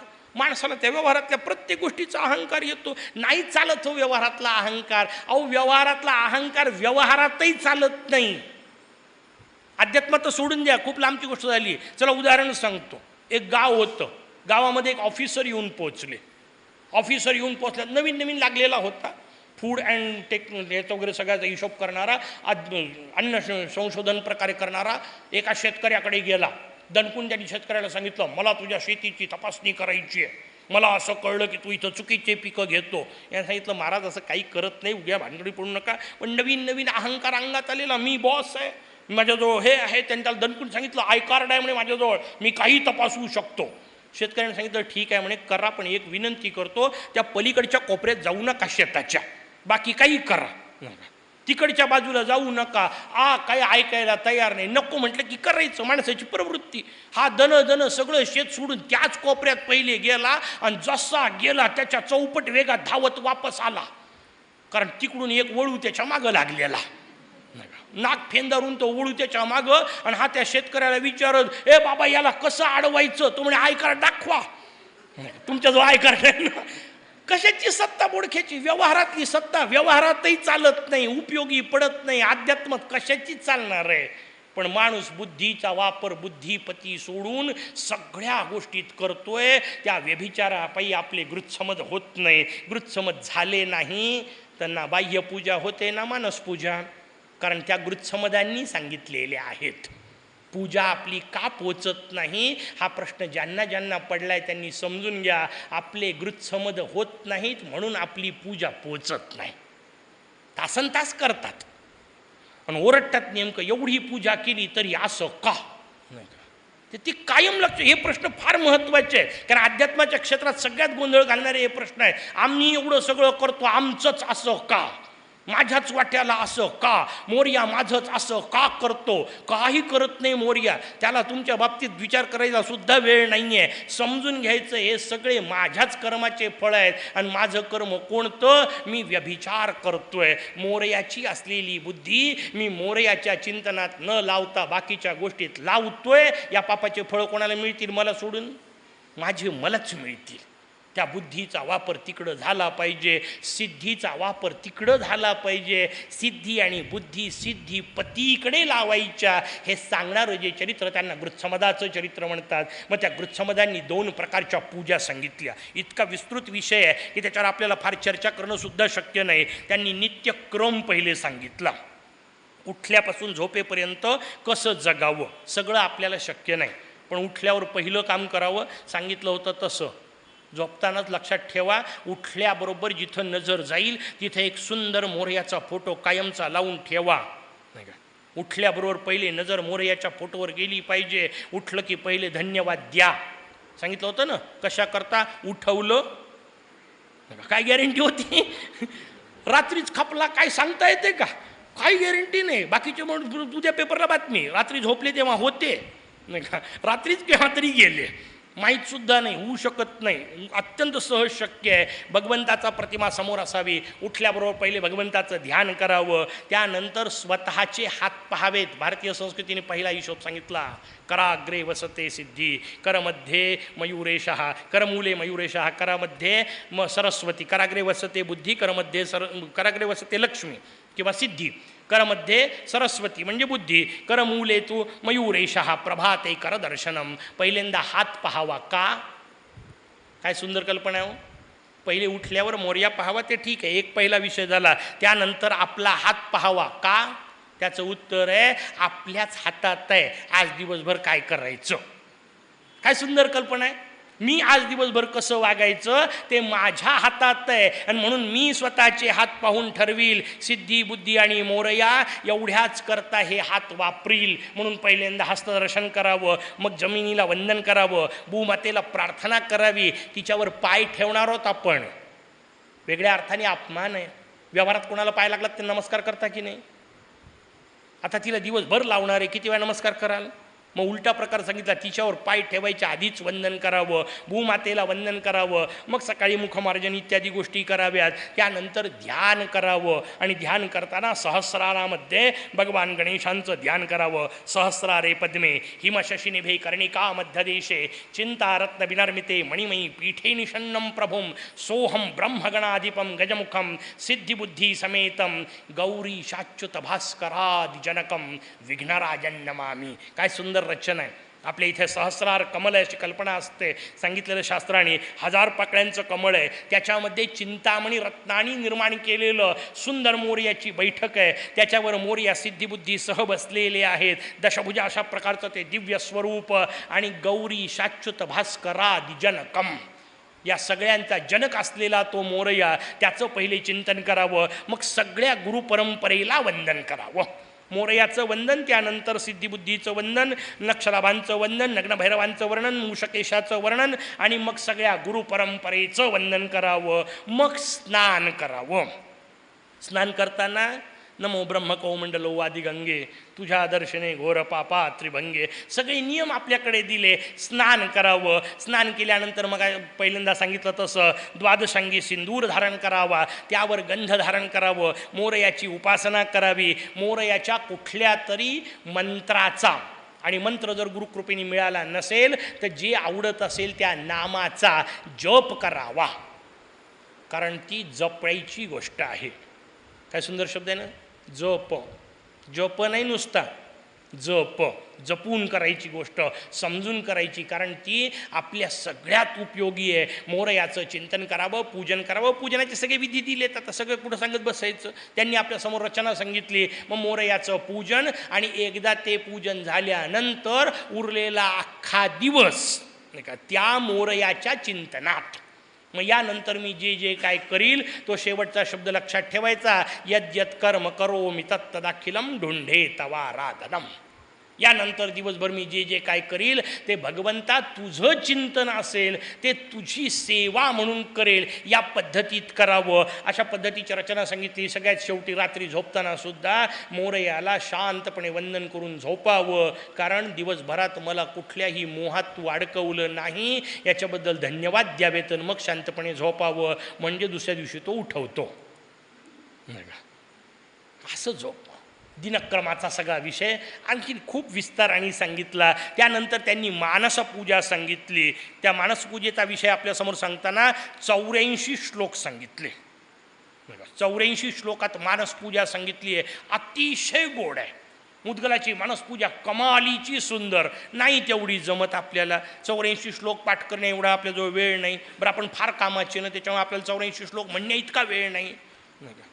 गुरु महाराज कृपाळू किती. आणखीन सोपा हिशोब केला. बरं पूज्य हिरमराज महाराजांनी आणखीन सोपी करून सांगितली. बरं मराठीत केली. आता संस्कृतही नको, जाऊ द्या. स्वानंदेशा ब्रह्मगणेशा गजानना आजी मानस पूजा सावध चित्ते करीतो ती घ्याजी. मठामध्ये जा, सहज मिळेल. स्वानंद स्तोत्राच्या मागे सुद्धा छापलेली असते. निदान तेवढं तरी म्हणा.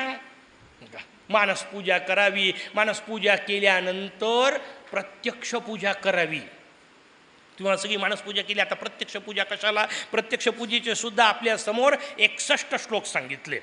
मानसपूजेचे 84, प्रत्यक्ष पूजेचे 61च. तुम्ही म्हणा असं का? त्याचं उत्तर आहे मनाने दणकून करता येते ना. प्रत्यक्षात सगळ्या गोष्टी कुठं जमतात? मनाने मोठं करता येतं. पण मी तुम्हाला गंमत सांगू का? आपल्या मनातही मोठेपणा नाही आहे. चला बसले बसले तुम्हाला एक प्रयोग सांगतो. एक खूप श्रीमंत माणूस होता. गडगंज संपत्ती त्याच्याकडे होती. त्याच्याकडे खूप पाहुणे आले. ते पाहुणे जेवायला बसायचे म्हटल्यानंतर त्या सगळ्या श्रीमंत माणसाने आपल्या हिशोबामध्ये दणान सगळे ताटं मांडले. कशाचे? चांदीचे. बरोबर? आपल्या डोक्यातही सोन्याची येत नाहीत. आपल्या डोक्यात जास्तीत जास्त कोणतं? चांदीचं. कारण सोन्याचं करता येऊ शकतं हे आपल्या कल्पनेतही येत नाही. याला कल्पना दारिद्र्य म्हणतात. आता कल्पनाच करायची होती, तुम्हाला का ताटं मांडायचे होते का? पण सोन्याचा विचार केला असता, रत्नांनी मढवलेले विचार केला असता, काही बिघडत होतं का? हिरे लावलेले आपल्याला कुठं मांडायचेत?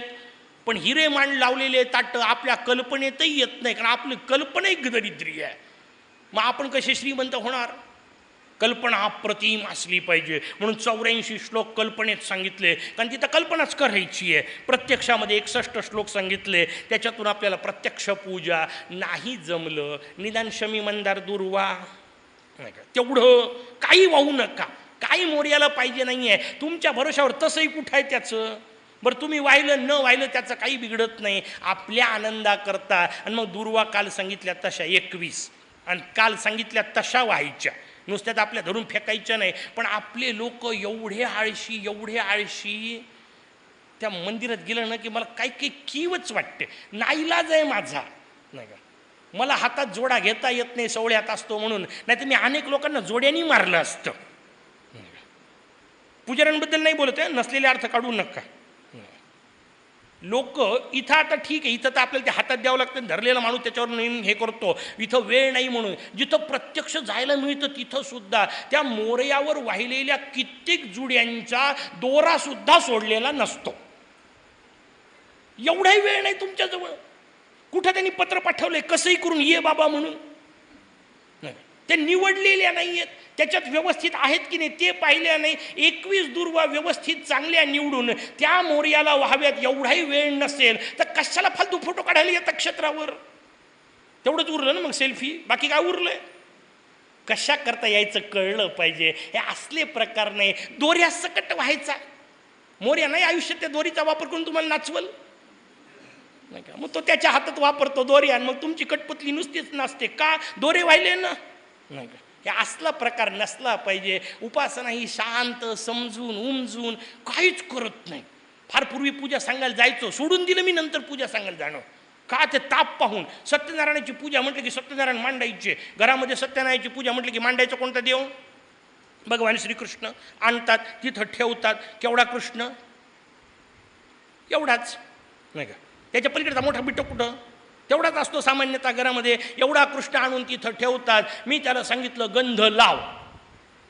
याने बोट बुचकळलं गंधाच्या वाटीत आणि थापलं कृष्णाला. त्याला थापलंच शब्द ना, दुसरा काय वापरू मी? अरे तो कृष्ण केवढा, त्याचं कपाळ केवढं, भ्रूमध्य केवढा, गंध केवढं, तुझं बोट केवढं. त्याच्या नाकात तोंडात सगळीकडं जर गंध लावल तर भगवान तुमच्याकडं कसा पाहिल याचा विचार कधीतरी नको का? पण पूजा अशीच करता की नाही? वा म्हटलं की वा, हळद म्हटलं का धरतीन फेकते. अरे त्याच्या नाकात तोंडात गेली, काही विचार नाही, देणं घेणंच नाहीये. वाह म्हटलं की वाह, ते दुर्वा वाह म्हटलं की धरतीन गचकन त्याच्यावर. अरे पण श्वास आतमध्ये मोर्याचा गुदमरल. मोर्या जिवंत याच्यावर आमचा विश्वासच नाही आहे. भगवान समोर येऊन बसलेला सजीव आहे याच्यावर विश्वासच नाही. पाठ केलंय आगच्छ जगदाधार सुरासुर वरार्चित म्हणतात नुसते, करतात कुठं?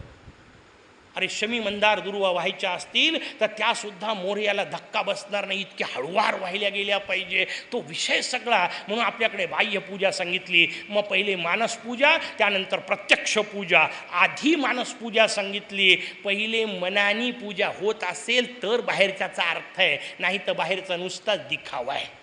तो विषय आपल्यासमोर दोन्ही पूजेंचा सांगितला. आणि मग त्यानंतर भगवान वृक्षमदांचा विषय असल्यामुळे त्यांनी ब्रह्मणस्पती सूक्ताचं वर्णन केलं. सगळ्यात श्रेष्ठ सूक्त भगवान गणेशांचं. त्या सूक्ताचे 21 पाठ केले की त्याला एकविंशती असं म्हणतात. अशा 21 एकविंशती केल्या की त्याला मंडल असं म्हणतात. आणि तशा 21 मंडलांनी युक्त असलं की त्याला महामंडल असं म्हणतात. असं महामंडलांनी त्यांनी मोरयाचं अनुष्ठान केलं तेव्हा भगवान कदाचित भेटतो. एका अवतरणात त्याच्यातही मधले श्लोक फक्त सुरुवातीचे म्हणायचे आणि बाकीचं आहेच असं गृहीत धरायचं, अशांना भेटत नसतो.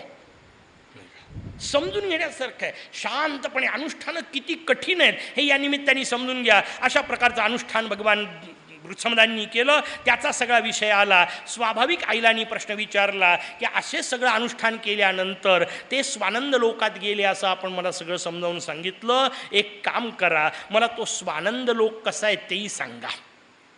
आणि मग पुढचा प्रकार आला. महर्षी गार्ग्यांनी सांगायला सुरुवात केली. स्वानंद लोकाचं वर्णन मी काय तुला सांगू. स्वानंद लोकाचं वर्णन भगवान मुद्गलांच्या कपिलांच्या संवादात सांगतो. का तर तित्मकाचा विषय मी माझ्या जवळचं सांगत नाही, आपल्या जवळचं लावत नाही. मला वाटलं ते केलं असं नाही. त्या दोघांनी जे सांगितलं. का मुद्गलांनी कपिलांना विचारलं त्याचं उत्तर एक, कपिलांच्या आश्रमामध्ये भगवान येऊन पोहोचले होते. चिंतामणी नावाचा भगवंताचा अवतार आहे, तो कपिलांच्या आश्रमामध्ये झाला. कपिलांच्या आश्रमामध्ये झालेल्या चिंतामणी अवतारामध्ये कपिलांना भगवान गणेशांनी स्वतःच्या लोकाबद्दल सांगितलं. ते सगळ्यांना कळलं की कपिलांना चिंतामणींनी आपल्या लोकाबद्दल सांगितलंय, म्हणून ते भाग्य आपल्याला कळावं म्हणून भगवान मुद्गल तिथं गेले ऐकायला.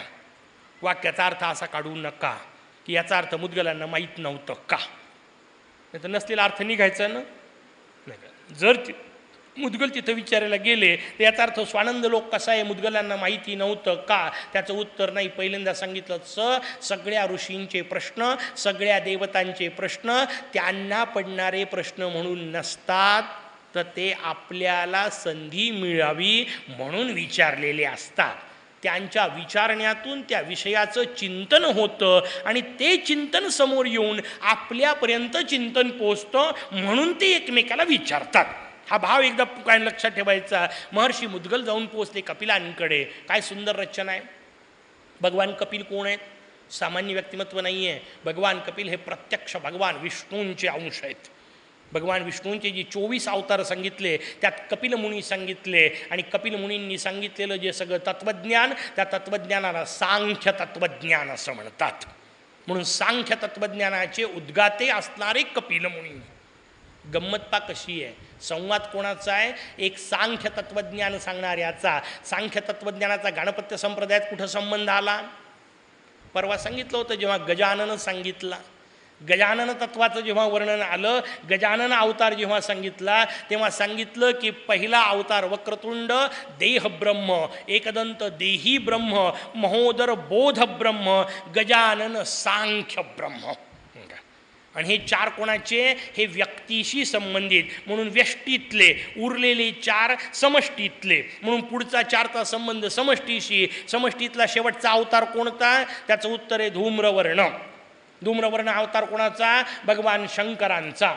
तीव्रतम तेजाचा. त्याचा संबंध मुद्गराशी.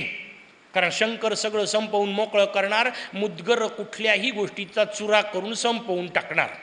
ते मुद्गर भगवंताच्या हातातलं मुद्गल रूपात आलं. पहिल्या दिवशी आपण कथा पाहिली. जसं मुद्गर म्हणजे तो मुसळ सगळ्या गोष्टींचा चुरा करतो, समोरच्याचा नष्ट करतं, तसं अज्ञानाला पूर्ण चुरा करणारं तत्त्वज्ञान ज्या मुद्गलांच्या मुखातून आलं ते भगवंताच्या हातातलं मुद्गर हा विषय सांगितला. आणि मग ते मुद्गलाचार्य सांख्य तत्त्वज्ञान सांगणाऱ्या कपिलांना विचारतात.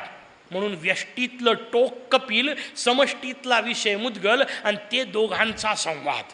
हे इकडचं टोक आहे, ते तिकडचं टोक आहे. त्या दोघांचा संवाद आला आणि स्वाभाविक कपिलांना विचारण्यात आलं. कपिलांनी त्याच्या आधी सांगितलं. दोघे जण एकमेकाला भेटले. फार सुंदर रचना आहे. भगवान कपिलांचं सगळं महत्त्व मुद्गलांनी आपल्या मुखातून सांगितलं. मुद्गलांचं महात्म्य कपिलांनी आपल्या मुखातून सांगितलं.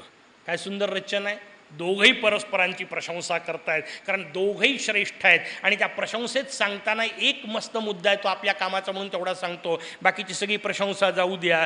ते कपिल मुद्गलांचं वर्णन करताना सांगतात, तुम्ही लिहिलेलं जे पुराण आहे ते बाकी सगळ्या पुराणांपेक्षा वेगळं आहे, कारण ते सत्य न लपवता सांगितलेलं पुराण आहे. अजब वाक्य आहे. हे पुराण सत्य न लपवता सांगितलेलं पुराण आहे. वाक्याचा वेगळा अर्थ काय झाला?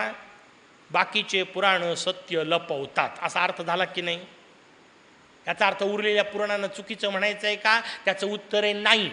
ते सगळे बरोबर आहेत, पण पूर्ण सत्य सांगत नाहीत, हेही खरं आहे. समजून घेतलं पाहिजे. पूर्ण सत्य सांगत नाहीत म्हणजे काय? त्याचं उत्तर आहे, भागवताची कथा आपण पाहिली. भागवताच्या कथेलाही माहिती होतं की नाही भगवान श्रीकृष्णाचं अंतर्ज्ञान गेलं. याचा अर्थ कशाने गेलं हे माहिती होतं की नाही? माहिती होतं. याचा अर्थ कसं आलं हेही माहिती होतं की नाही? माहिती होतं. पण ते भागवतांनी सांगितलं का? त्याचं उत्तर आहे नाही. याचा अर्थ भागवत 100% सत्य सांगतं का? त्याचं उत्तर आहे नाही. 99.99% सत्य. पण एक पॉईंट ठेवला शिल्लक. लक्षात ठेवा, 100% सत्य सांगितलं नाही, कारण विष्णूंचंच महत्त्व सांगायचं आहे म्हणून न सांगता सांगणे. न सांगता सांगणे या प्रकारातून जे केलेलं आहे, यात मी भागवताचा अधिक्षेप करत नाही आहे. व्यवस्थित समजून घ्या. भागवताला नावं ठेवण्याची आपली पात्रता नाही, योग्यता नाही, ती आपली कुठलीही लायकी नाही. मला मुद्गल त्याच्यापेक्षा श्रेष्ठ एवढंच सांगायचं आहे. तेवढंच फक्त त्यातलं समजून घ्या. भागवत कनिष्ठ आहे असा अर्थ होत नाही. हे त्याच्यापेक्षा श्रेष्ठ आहे एवढंच सांगायचं आहे. मी जेव्हा विष्णू शंकराधिकांपेक्षा मोर्या श्रेष्ठ सांगतो, तेव्हा विष्णू शंकर कमी आहेत असा त्याचा अर्थ चुकून घेऊ नका. माझा मोर्या सांगायचा असेल तर उदाहरणं आपले कसे चालतील? उदाहरणं शंकर विष्णूंचेच लागतील की नाही? आपली तुलना होऊच कुठं शकते? म्हणून त्या दोघांचा हिशोब सांगितला. मग त्यांच्यापेक्षा श्रेष्ठ याचा अर्थ ते कनिष्ठ आहेत असा नाही. आपल्यापेक्षा सगळेच वरिष्ठ, पण हा त्या सगळ्यांपेक्षा वरिष्ठ, हा जो विषय आहे त्या अर्थाने मुद्गलाचं वर्णन. म्हणून हे एकमेव पुराण आहे जे कुठलंही रहस्य न लपवता सांगतंय. याचं वर्णन आपल्या समोर केलं. आणि मग स्वाभाविक मुद्गल याचं विषयाला स्वानंद लोकाचं वर्णन सांगा. मग मुद्गलांनी विचारलेल्या प्रश्नानंतर त्यांनी स्वानंद लोकाचं वर्णन सांगायला सुरुवात केली. कसा असतो हा स्वानंद लोक?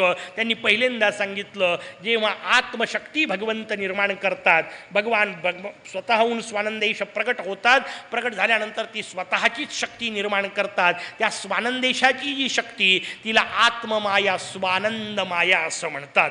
त्या स्वानंद मायेने ती स्वतःचाच लोक निर्माण करतात. किती मजेदार रचना आहे. मायाई यांचीच निर्माणी हेच करतात. तुम्हाला असं कुठं असतं का? असतं. फार सुंदर उदाहरण तुम्हाला सांगतो. काही काही गोष्टींना, अत्यंत सामान्य गोष्टींना फार मोठं आपल्याकडं भाग्य मिळालं आहे. त्यात एक अत्यंत छोटा कीटक आहे, त्याचं नाव आहे कोळी. कोळीच म्हणता ना, जाळे करणारा. स्पायडर म्हटलं की पटकन कळतं. हां, तो कोळी जो आहे, त्या कोळ्याचं मोठं भाग्य मजेदार आहे. अध्यात्मामध्ये या कोळ्याला फार मान आहे. बाकी क्षेत्रात असो का नसो, अध्यात्मामध्ये या कोळ्याला मोठा मान आहे. का? कारण त्याची तुलना थेट परब्रह्माशीच केली आहे. तुम्हाला काय बाप आहे, एवढसा कोळी तोही परब्रह्म? त्याचं उत्तर आहे, आपल्याकडे सगळीचकडे परब्रह्म पाहिला जातो हो, नाही का? काय सुंदर रचना आहे ना. म्हणजे स्वामी विवेकानंद अमेरिकेत फिरत होते आणि एकाने त्यांना सांगितलं, काय मूर्ख लोकांचा देश आहे म्हणे तुमचा, ज्याला दिसल त्याच्या पाया पडतो, नाही का? गाईच्या पाया पडतो, दगडाच्या पाया पडतो, झाडांच्या पाया पडतो. मूर्ख लोक भरलेले आहेत. स्वामीजी म्हणाले, बेटा ते मूर्ख नाही आहेत, ते काय करतायत ते तुला समजलं नाही, हा तुझा प्रश्न आहे. म्हणे समजून घे. कधीतरी असा एखादा भारतीय पाहिला का जो झाडाला नमस्कार करेल आणि म्हणेल, हे झाडा मी तुला नमस्कार करतो? तो म्हणे नाही. म्हणे दगडाला नमस्कार करताना तो असं कधी म्हणतो का, हे दगडा मी तुला नमस्कार करतो?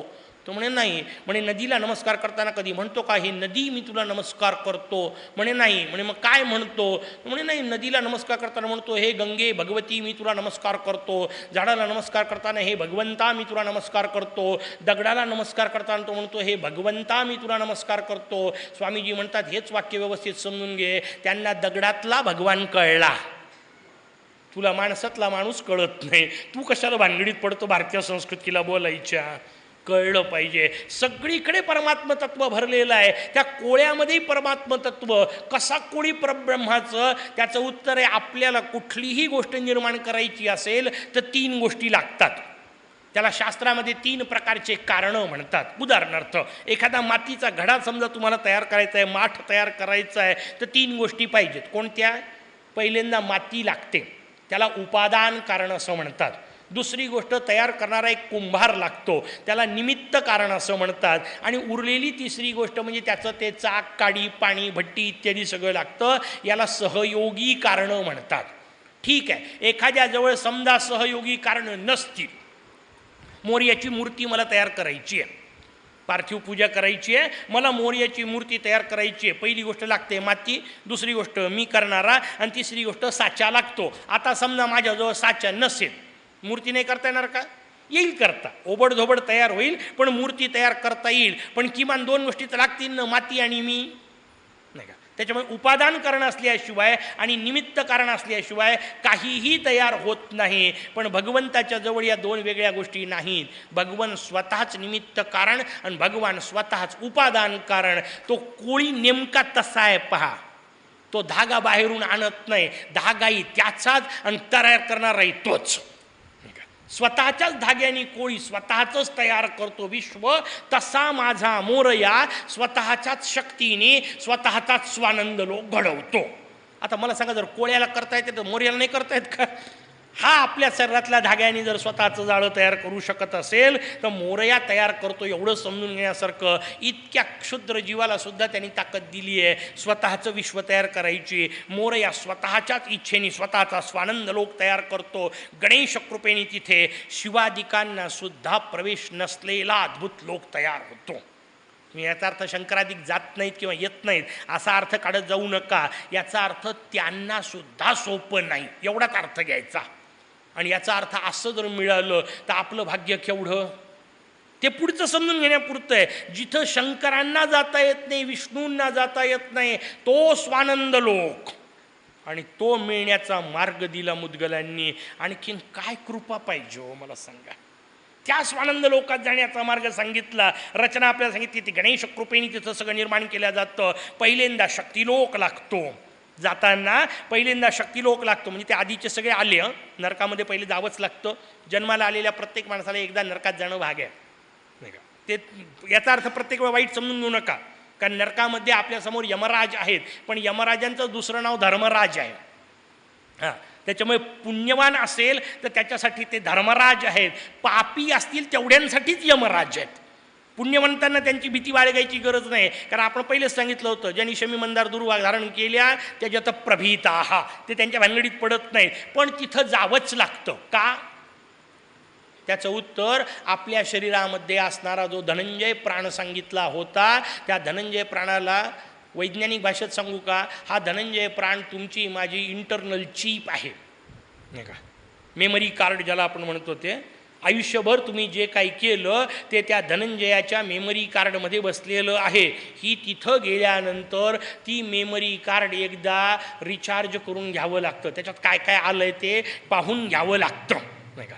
इथून जाताना फक्त तेवढी मेमरी कार्ड सोबत जातं. अख्खा कॅमेरा नेता येत नाही. कॅमेरा इथंच, हा 6 फुटाचा कॅमेरा इथंच राहणार, पण चीप सोबत जाते. गेल्यानंतर ती चीप राईट करून घ्यावी लागते, पाहिल्या जाते. आणि काय मजेदार रचना आहे, कधीही करप्ट होत नाही. ही चीप करप्ट झाली असा प्रकार होत नाही. तिथं त्याचं यंत्र जे बसवलेलं आहे, ही चीप वाचायचं, त्या यंत्राला चित्रगुप्त असं म्हणतात, नाही का? ते स्वतःच्या याच्यावर बसवतात, त्याच्यानुसार त्याची विभागणी करून देतात आणि मग पुढचा रस्ता सांगतात. मग इंद्रादित्यांचे लोक लागतात. ते सगळं केल्यानंतर पुढे शक्तिलोक लागतो, त्याला मणिद्वीप असं म्हणतात. तिथं आई जगदंबा राहते, आदिशक्ती राहते. तिच्या सगळ्या नाना प्रकारच्या 9 कोटी शक्तींचं वर्णन केलं. कोटी शब्दाचा अर्थ प्रकार. ते पुन्हा तोच विषय. नाही तर 33 कोटी म्हटलं का लोक ओरडतात ना, एवढे कुठं देव असतात का?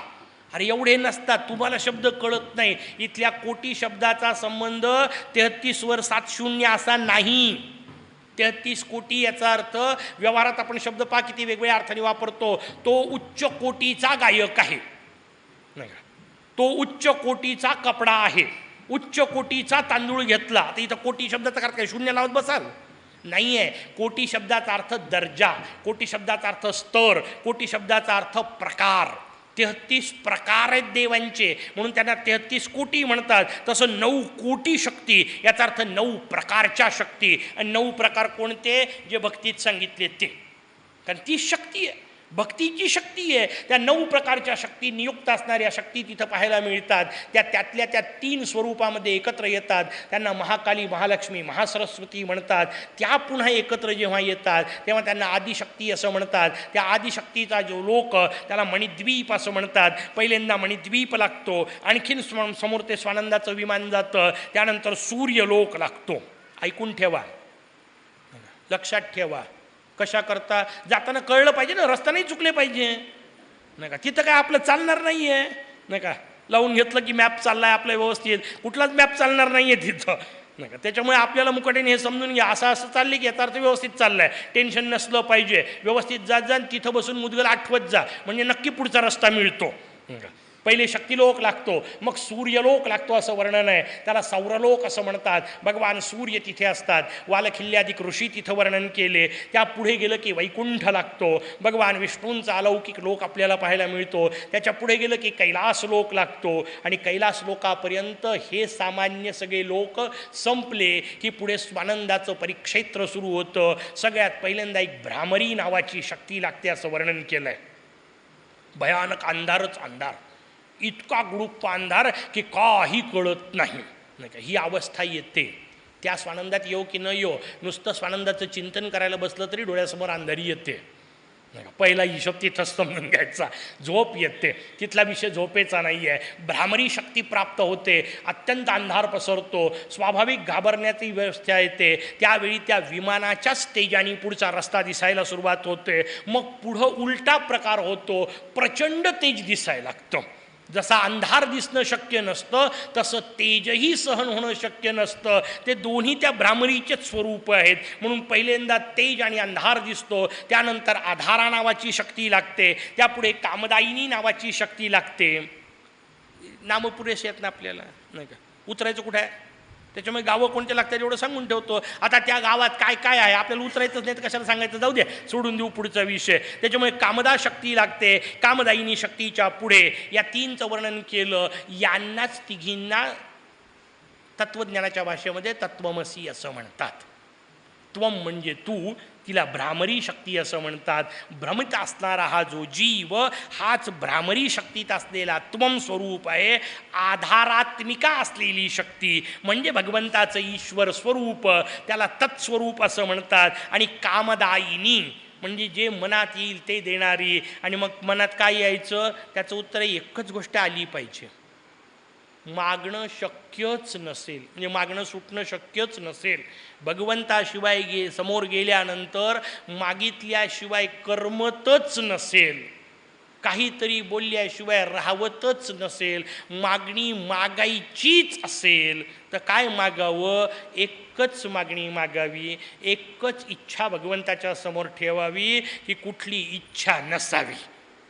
बस हीच इच्छा, याच्या पलीकडची इच्छा नाही. कामदायिनी काय? स्वानंद, बस दुसरं काही मिळू नये, याच्याशिवाय काही मिळू नये, हीच इच्छा. तिला असी तत्व असं म्हटलं. ही तत्वमसीची रचना आपल्यासमोर सांगितली. त्याच्या पुढे गेल्यानंतर इक्षुसागर लागतो, नाही का?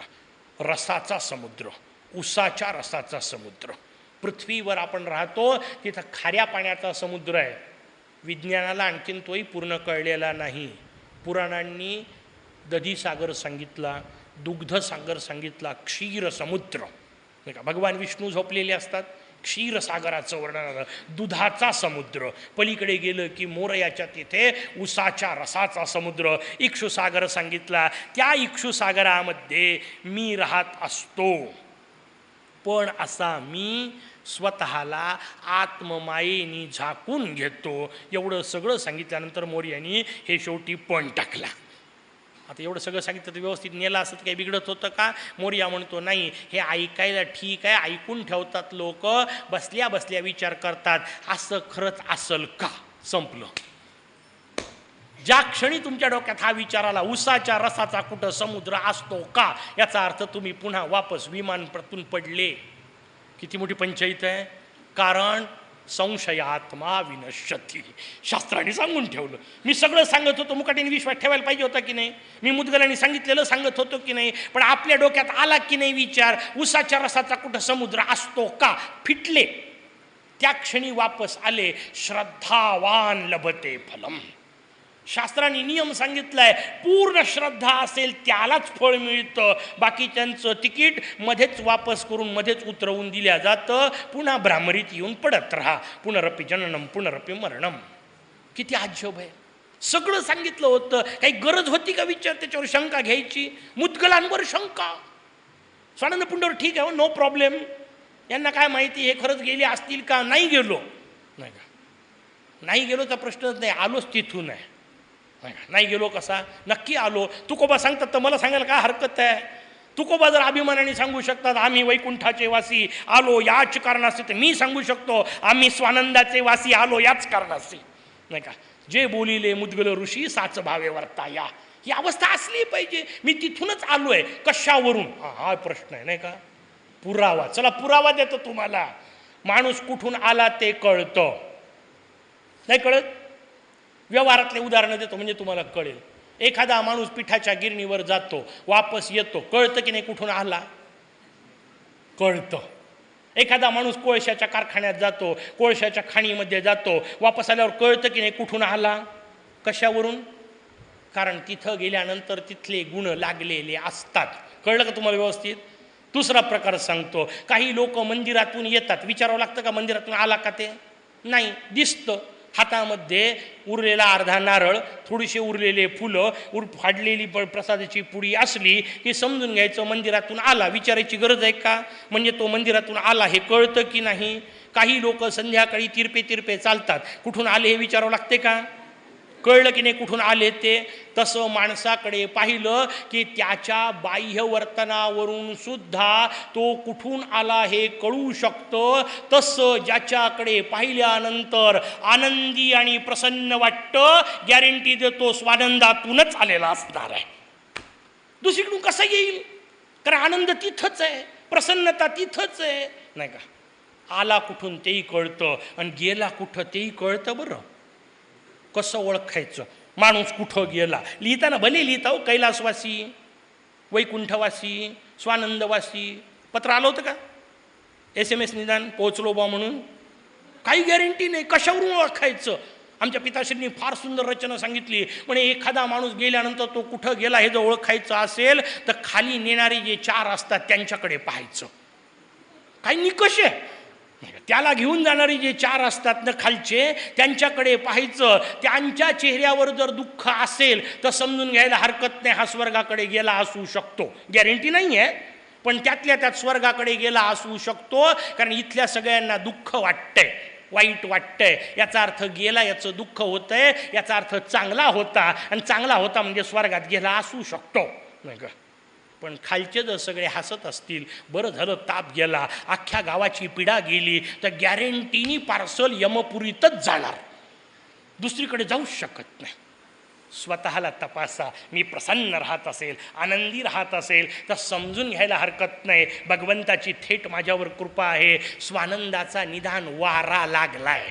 नाही का, तिथून आलो आहे. ते आलो आहे याचं प्रतीकच हे आहे की अत्यंत विपरीत परिस्थितीत सुद्धा आनंदी राहणे. तुकोबा तेवढ्यामुळे सांगू शकतात. जगद्गुरूंचं वाक्य का आहे? कारण सगळ्या विपरीत परिस्थितीत तुकोबा अत्यंत आनंदाने राहत आहेत. ज्याला ज्याला आपण वाईट म्हणतो ते वाईट याला आलं वाट्याला, तर त्याच्यात चांगलं म्हणणे, म्हणून ते संत आहेत. नाही का, म्हणून ते जगद्गुरू आहेत. काय मजेदार रचना आहे हो. बायको भांडकुदळ होती असं म्हणतात, होती की नाही माहीत नाही. नाही का, पण असं म्हणतात की बायको भांडकुदळ होती. तुकोबा त्याच्यात चांगलं शोधतात. तुकोबा म्हणतात, बरे झाले देवा कजा ग बाईल फार बरं झालं मला बायको तू भांडकुदळ दिली, कारण ती जर प्रेमाने बोलणारी दिली असती तर मी इकडं आलोच कशाला असतो, तिकडंच मी आलो असतो. याला म्हणतात संतांची कृपादृष्टी, नाही का. भगवान दृष्टी देतात म्हणजे काय, संत दृष्टी देतात म्हणजे काय, अरे वाईटात सुद्धा चांगलं पाहता येतं त्याला संत म्हणतात. आणि सगळं चांगलं असताना थोबाडावर वाजली की 12 ज्यांची असतं त्याला जंत म्हणतात. आपली अवस्था संतांची नाही आहे, जंतांचीच आहे. निदान मधला पंत 3 आहेत ना, नाही का. जसे संत आहेत, जंत आहेत, मध्ये निदान पंत तर व्हा, नाही का. आनंद तर घ्या, व्यवहाराचा सुखाचा तर विचार करा, तोही करता येत नाही. सगळे सुखाचे साधनं जवळ असून ज्याला सुखी राहता येत नाही, कशाला स्वानंदात नेईल भगवान? कचरा कुंडी आहे अशी न्यायला तिथं नाही नेत. ज्याला इथं धड जगता येत नाही, माऊलींचं तेच वाक्य पारंवार, जयाचे ऐहिकही धड नाही तयाचे परत्र पुसशी काही. ज्याला इथं बायका मुलांशी धड वागता आलं नाही, कशाला सिद्धिबुद्धी तिथं त्याला जवळ करतील? माझी माय मला धड म्हणत नसल घरात, तर सिद्धी माय कशी चांगली म्हणल? आपल्या मायवर सुद्धा ज्याला प्रेम करता येत नाही त्याला सिद्धी माय नाही, बुद्धी माय नाही, त्यामुळे रोड बाहेर कोण्या कामाचा नाही. साधा विषय आहे. व्यवहार व्यवस्थित पहिल्यांदा, आधी प्रपंच करावा नेटका. नेटका म्हटलंय, नाही का. काय सुंदर शब्द आहे, नेटका प्रपंच करावा मग घ्यावे परमार्थ विवेका. पुढचा विषय आहे, हे पहिल्यांदा चांगलं करता आलं पाहिजे. हेच धड नसेल तर ते धड होत नाही. कारण नुसता देवळात जाऊन बसला म्हणजे उपासक असत नाही, कारण बसतो तिथे आणि चिंतन सगळं इकडचं. त्याच्यापेक्षा संसारात परवडला, नाही का. कारण निदान संसारात राहून संसाराचे सगळे दुःख भोगल्यावर कदाचित शक्यता येईल की आता वैराग्य प्राप्त होईल, नुसताच बसून येत नाही. विषय आपल्याकडे सुंदर सांगितला, त्याची रचना सांगितली. भगवंताच्या समोर इक्षुसागर, तो मी स्वतःला स्वतःच्याच मायेने झाकून घेत असतो, आणि असा मला स्वतःच्या मायेने मी झाकलं की मग लोक मला शिवपुत्र, पार्वती, नंदन वगैरे समजतात. का? कारण हे मीच करतो. का? कारण ते सगळे पटकन माझ्याजवळ यावेत असं मलाच वाटत नाही, मी त्यांना खेळवत राहतो, नाही का. आणि असं जे जे समजतात ते सगळे खेळत राहणार. ही रचना आपल्यासमोर सांगितली. म्हणून असं ज्ञान पहिले आईलांना झालं, आणि मग आईलांनी काय केलं असं विचारल्यावर त्यांनी सांगितलं, आता महर्षी आईलांनी भक्ती सुरू केली. भक्ती तेव्हा करण्याची गोष्ट आहे. म्हणून आपल्याकडे भक्ती करता फार सुंदर शब्द आहे, ज्ञानोत्तरा भक्ती. ज्ञान होण्याच्या आधी केल्या जाते ती फक्त उपासना, ती फक्त साधना, ते फार फार तर ईश्वरी कर्म, त्याला भक्ती म्हणत नाहीत. ज्ञान झाल्यानंतर जी होते तीच भक्ती. आपण जी करतो ती फक्त उपासना, त्याला भक्ती म्हणायच्या भानगडीत पडू नका. चुकीचे पत्ते आपण लावतोय. आपण उपासना करतो, आपण साधना करतो, हे मान्य. भक्ती फिक्ती कोणी करत नाही. पहिले ज्ञान, माझ्या एका मोरयाशिवाय दुसरं काही नाही, याचं ज्ञान झाल्यानंतर मग जी केल्या जाते तिचा भक्तीचा विषय. त्या आईलांनी ज्ञानोत्तरा भक्ती केली, आणि त्या ज्ञानोत्तरा भक्तीच्या भरोशावर ते स्वानंद लोकात जाऊन पोचले.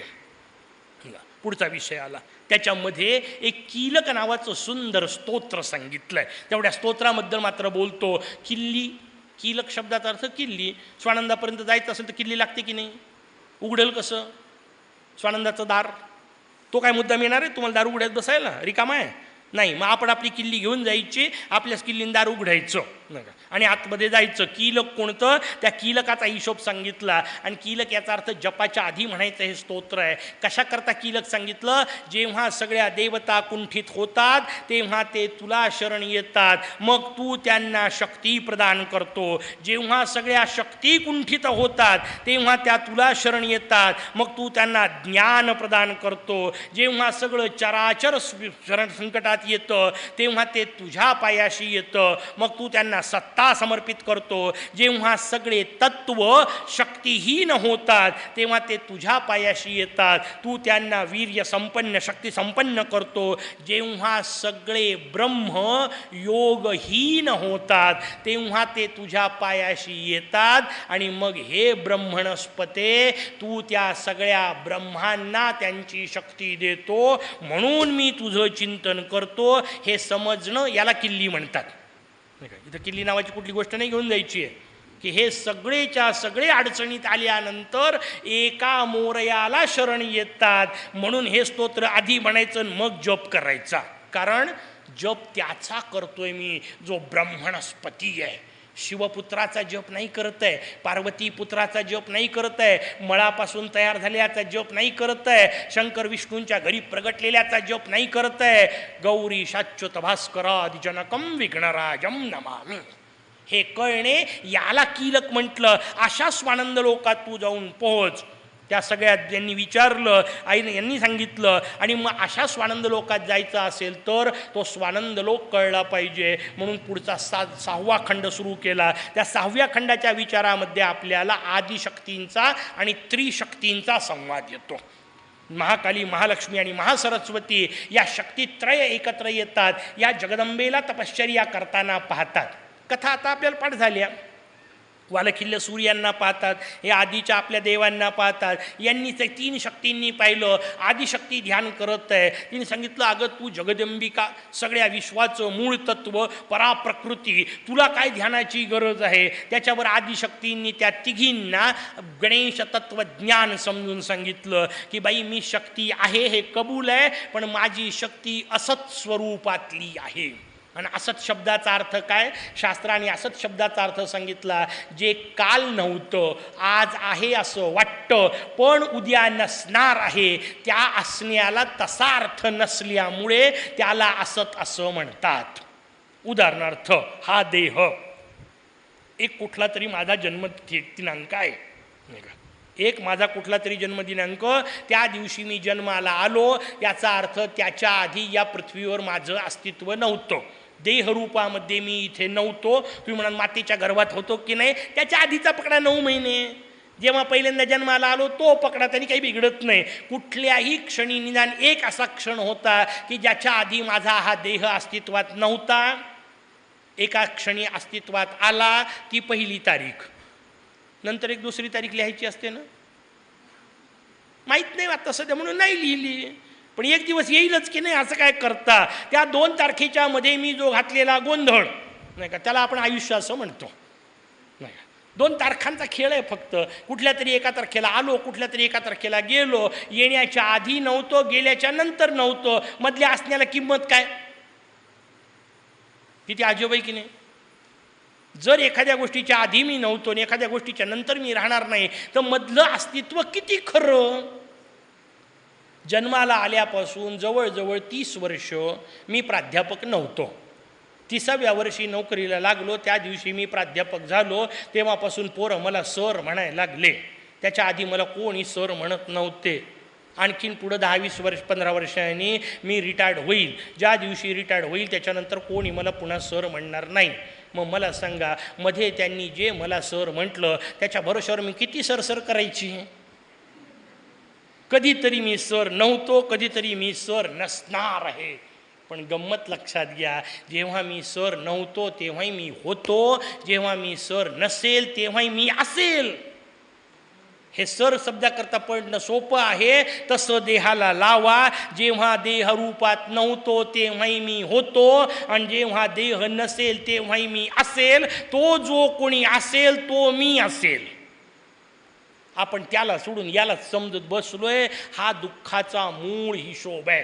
वेदांत तेवढाच खेळ आपल्याला सांगतंय. मग ती अवस्था कळण्याकरता काय करायचं? त्या जगदंबेनी सांगितलं, अगं मला ताकद आहे कशी, जशी या देहाची आहे तशी. हा देह आहे, या देहालाही ताकद आहे, याला मूल्य आहे, याला सौंदर्य आहे, याच्यात शक्ती आहे, याच्यात प्रभाव आहे, सगळं आहे, पण तात्पुरतं आहे. नाही असं नाही, सगळं आहे पण तात्पुरतं आहे. जगदंबा म्हणते माझी शक्ती तात्पुरती आहे, कारण कधीतरी मी नव्हती आणि कधीतरी मी नसणार आहे, नाही का. तेव्हा जे काय असणार आहे त्याला मोरया म्हणतात. तुम्ही तिघी जणी त्याचं अनुष्ठान करा. स्वाभाविक त्या तिघींनी मोरया आदिशक्तीला विचारलं की कशा पद्धतीने हे करायचं. त्याच्यावर त्यांनी सांगितलं, अगं असं ज्याला कळतं ना त्यालाच तो मोरया मिळू शकतो. याच्याशिवाय जे राहतात त्या सगळ्यांना कामयुक्त म्हणतात. आणि गंमत अशी आहे, जो कामयुक्त असतो त्याला मोरया कधीही मिळू शकत नाही. एक मजेदार कथा आठवली म्हणून सांगतो. कुठल्या त्याच्यातली नाही, रामायणाशी संबंधित म्हणून मी आपल्याला सांगेल गमतीने, पण रामायणातली नाही. कथाकार जे एक्सटेन्शन करतात ना कथेचं, त्यातला प्रकार आहे. पण ते एक्सटेन्शन फार महत्त्वाचे असतात. अनेक कथाकारांनी अनेक कथेला पुढचा भाग सांगितला, कथेच्या पुढचा. ते लहानपणी आपण एक कथा वाचली की नाही, एक लाकूड तोड्या होता, जंगलात गेला, त्याची लाकूड कुऱ्हाड पडली, मग तिकडून देवदूत आला, त्यांनी सोन्याची कुऱ्हाड काढली नाही का, मग चांदीची कुऱ्हाड काढली, तांब्याची कुऱ्हाड काढली, शेवटी याची कुऱ्हाड याला दिली आणि प्रसन्न होऊन त्या चारी नंतर तिन्ही कुऱ्हाडी त्याला प्रसन्न होऊन दिल्या. कथा आपण सगळ्यांनी ऐकली. एका कीर्तनकाराने याचं एक्सटेन्शन सांगितलं कथेचं. नाही का, काय मजेदार प्रकार आहे. सगळीकडे कथा जशाल तशा लावायच्या नसतात या अर्थाने. कीर्तनकारांनी सांगितलं, म्हणे तोच लाकूड तोड्या काही दिवसांनी पुन्हा त्याच विहिरीपाशी गेला. लाकडं तोडता तोडता तोडता वादळ आलं, आवाज आला आणि त्या लाकूड तोड्याची बायको विहिरीत पडली. पुन्हा नेमका तोच देवदूत तिथून आला. त्या देवदूतानी कमालीची सुंदरी एक काढली. व्यासपीठावर बसल्यामुळे कुठल्याच हिरोईनचं नाव घेत नाही, तुम्हाला जी आठवल ती घेऊन घ्या. एक कमालीची सुंदर हिरोईन काढली आणि लाकूड तोड्याला विचारलं, हीच का तुझी बायको? लाकूड तोड्या हो म्हटला. देवदूत म्हटला, काय बदमाश आहे तू? मागच्या वेळा कुऱ्हाडी तुला सोन्याची काढून दिली होती, तू नाही म्हटला होता. चांदीची काढली, नाही म्हटला होता. प्रामाणिक होता म्हणून मी तुला सगळं केलं. तुझ्याकरता पुन्हा आलो, तुझ्या त्या प्रामाणिकपणा करता. म्हणे त्याच प्रामाणिकपणाच्या वेळा तुम्ही जे केलं त्याच्याच पायी मी आता शिकलो. तुम्ही पहिली नाही म्हटलं का दुसरी काढाल, मग दुसरी नाही म्हटलं का तिसरी काढाल, चौथी माझी काढाल, आणि मग मी हो म्हटलं का पहिल्या 3 जर मला द्याल तर मी सांभाळू कशा? कथा तेवढ्या पुरतं घ्यायचं असतं, एवढ्या अर्थाने. अशीच एक मजेदार एक्सटेन्शन. हनुमंताचा विषय आपल्याला सगळ्यांना माहिती आहे. भगवान हनुमंतांना सगळ्यात शेवटी बोलावण्यात आलं. जेव्हा भगवान रामचंद्र गादीवर बसले त्यानंतर सगळ्यांचा सत्कार घेतला. देवी सीता तडफड तडफड करतीये. अहो, ज्याच्यामुळे सगळं झालं त्याचा तर सत्कारच नाही होत आहे. आणि भगवान हनुमंत शोधावे लागले. शेवटी बोलावलं, येऊन पोचले. हनुमंतानी आपली छाती फाडून दाखवली. कथा आपल्या सगळ्यांना माहिती आहे. हनुमंतानी आपली छाती फाडून दाखवली, त्याच्यात रामचंद्र दिसले. कीर्तनकार बुवानी एक्सटेन्शन सांगितलं कथेचं. म्हणे हे सगळं झाल्यानंतर एक वानर हनुमंताकडे गेलं. त्याच्या बुद्धीनुसार त्यांनी प्रश्न विचारला. माकडाची बुद्धी किती असणार आहे? त्यांनी शांतपणे हनुमंताला प्रश्न विचारला. म्हणे हनुमंता, तू छाती फाडली तेव्हा आतमध्ये राम दिसले, पण मी तुला एक प्रश्न विचारतो, तुझ्या आतमध्ये राम गेले कसे? यांनी छाती फाडली, रामचंद्र दिसले, त्यांनी त्याच्या लेव्हलवरचा प्रश्न विचारला. म्हणे तुझ्या आतमध्ये राम गेले कसे? पण उत्तर आपल्या कामाचं आहे. हनुमंतानी उत्तर दिलं, जागा होती म्हणून. काय उत्तर आहे हो? जागा होती म्हणून. आपल्या आतमध्ये आहे का जागा? जरा चेक करा. उद्या समजा भगवान मयुरेशाला असं वाटलं की मुद्गल पुराणाचा एवढं सुंदर कार्यक्रम यांनी ऐकला, यांच्या मनामध्ये आपण जाऊन बसू, तर मोरया बसल कुठं? आहे का जागा? जे जे काय भरलं आहे त्या सगळ्या उकिरड्यावर मोरया बसत नाही.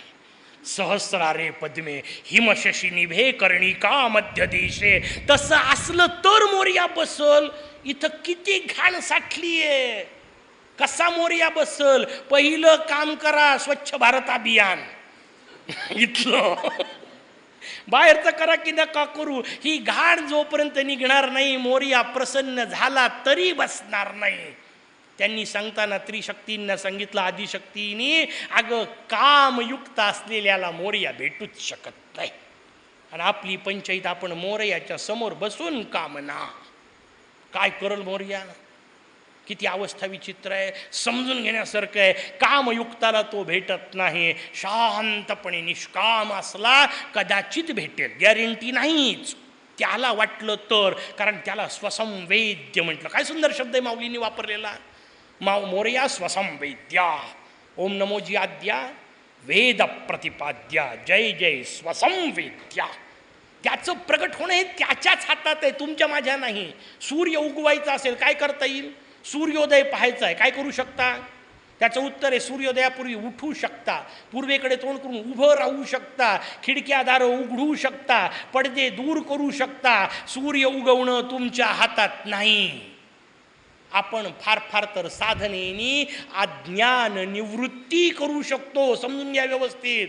ज्ञान होणं हे गुरूंच्या किंवा मोरयाच्याच कृपेवर आहे. स्वसंवेद्या.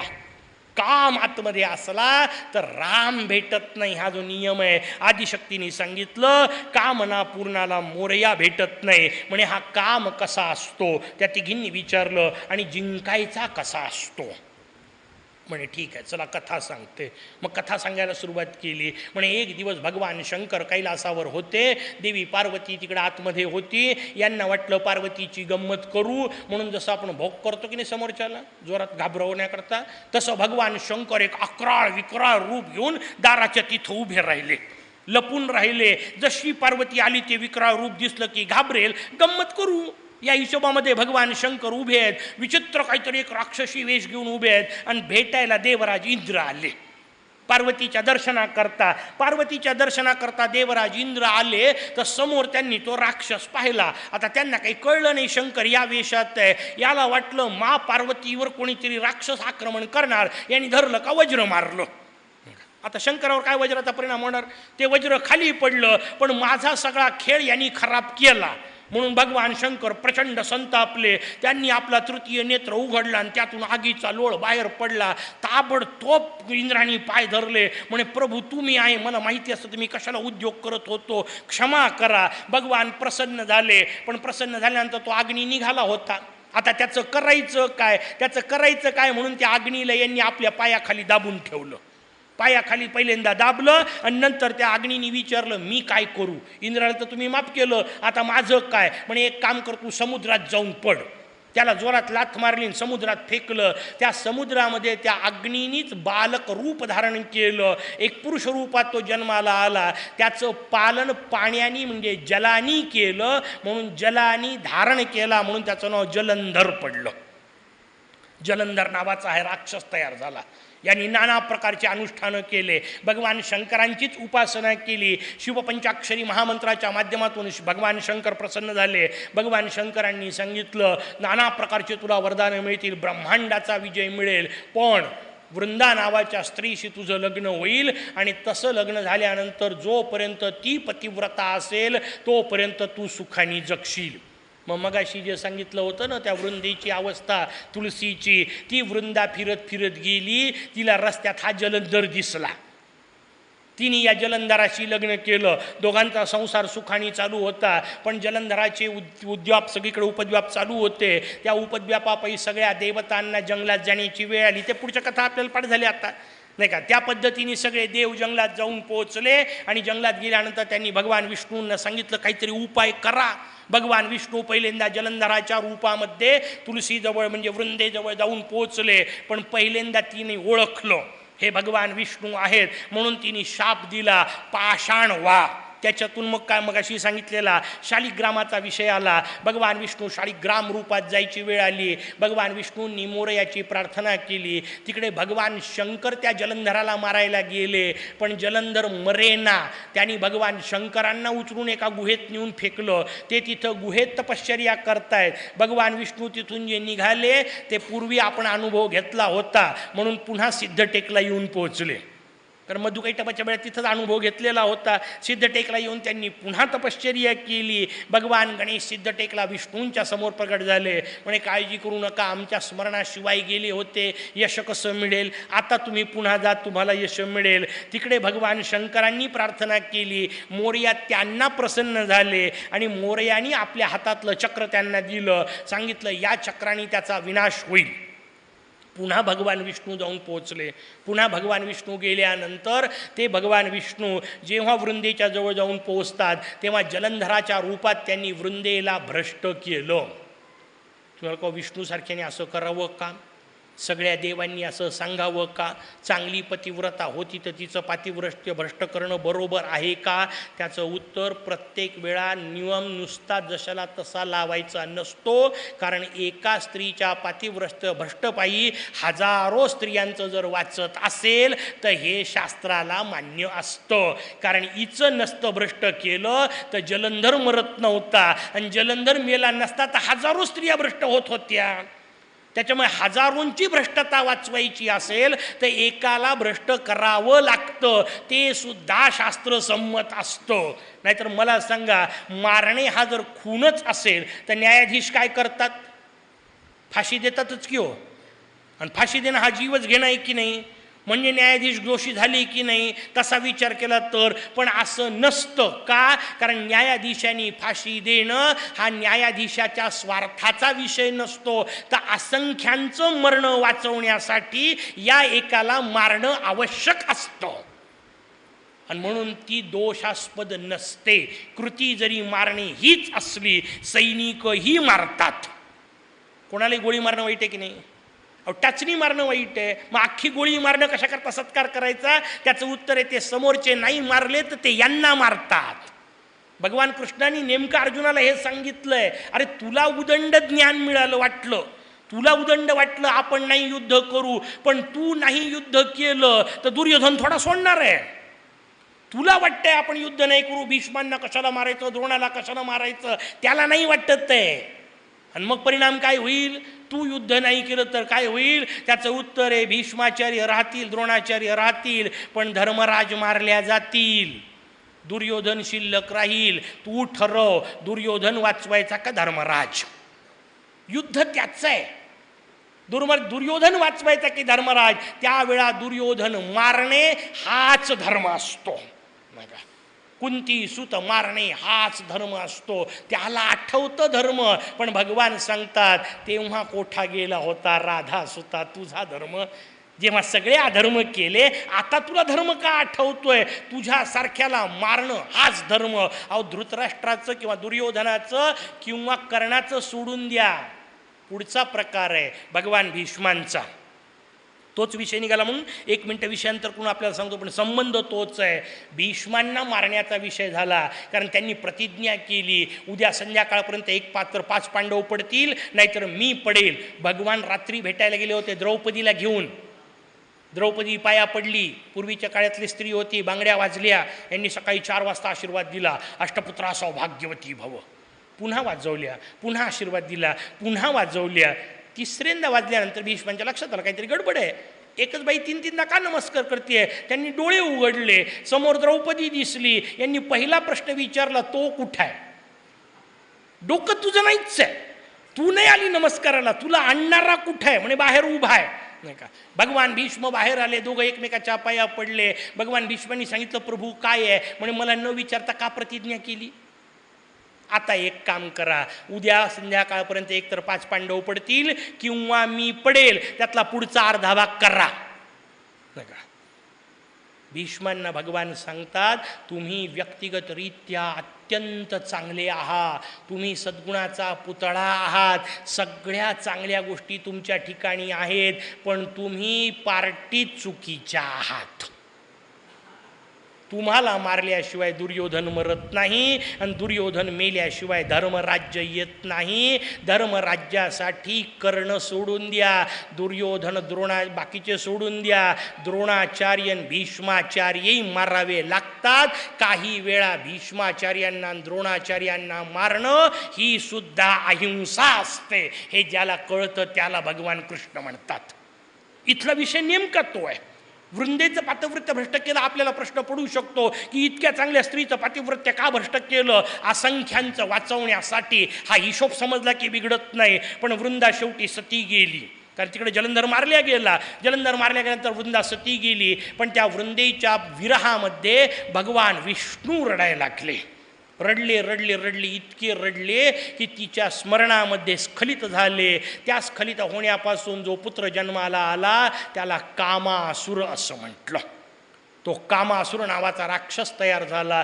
त्या कामासुराने सगळ्या देवांना जिंकलं. सगळे देव जंगलात गेले आपल्या नेहमीच्या पद्धतीने. जंगलात गेल्यानंतर त्यांना भगवान मुद्गल भेटले. मुद्गलांना त्यांनी विनंती केली, आम्ही सगळे काय करू? मुद्गलांनी सांगितलं, एक काम करा, 30 तारखेला मोरगावला पोचा. उद्या मोरगावला पोचा एवढं सांगितलं. 30 तारीख आपल्या पुरतं. मोरगावला पोचा, कारण मुक्तीचा मार्ग फक्त मोरगाव क्षेत्रात आहे, मयुरेश्वर क्षेत्रात आहे. स्वाभाविक त्या 3 शक्तींनी विचारलं, मयुरेश्वर क्षेत्राचं असं काय वैभव आहे? ते मयुरेश्वर क्षेत्राचं नेमकं वैभव काय ते पाहण्याकरता उद्या बरोबर 7ला येऊन पोचा, म्हणजे आपल्याला सचित्र पाहायला मिळेल. रोज मी बोलतोय, पाठकशास्त्री आमचे शांत बसले, ते म्हणाले, नाही मलाही काहीतरी वेगळं काम पाहिजे की नाही, उद्यापासून मी सगळ्या मोर्याचं दर्शन घडवतो, तू त्याच्यावर बोल. सुंदर पद्धतीने आपल्यासमोर एक एक मूर्ती दिसेल आणि ती मूर्ती आपल्या मोरगावात का आहे याचं चिंतन समजून घेण्याकरता उद्या जमेल तितक्या लवकर येऊन बसा. बाकीचं मोरेश्वराचं वर्णन, मयुरेश्वर क्षेत्राचं वैभव आपण उद्या पाहू. तोपर्यंत जय गजानन.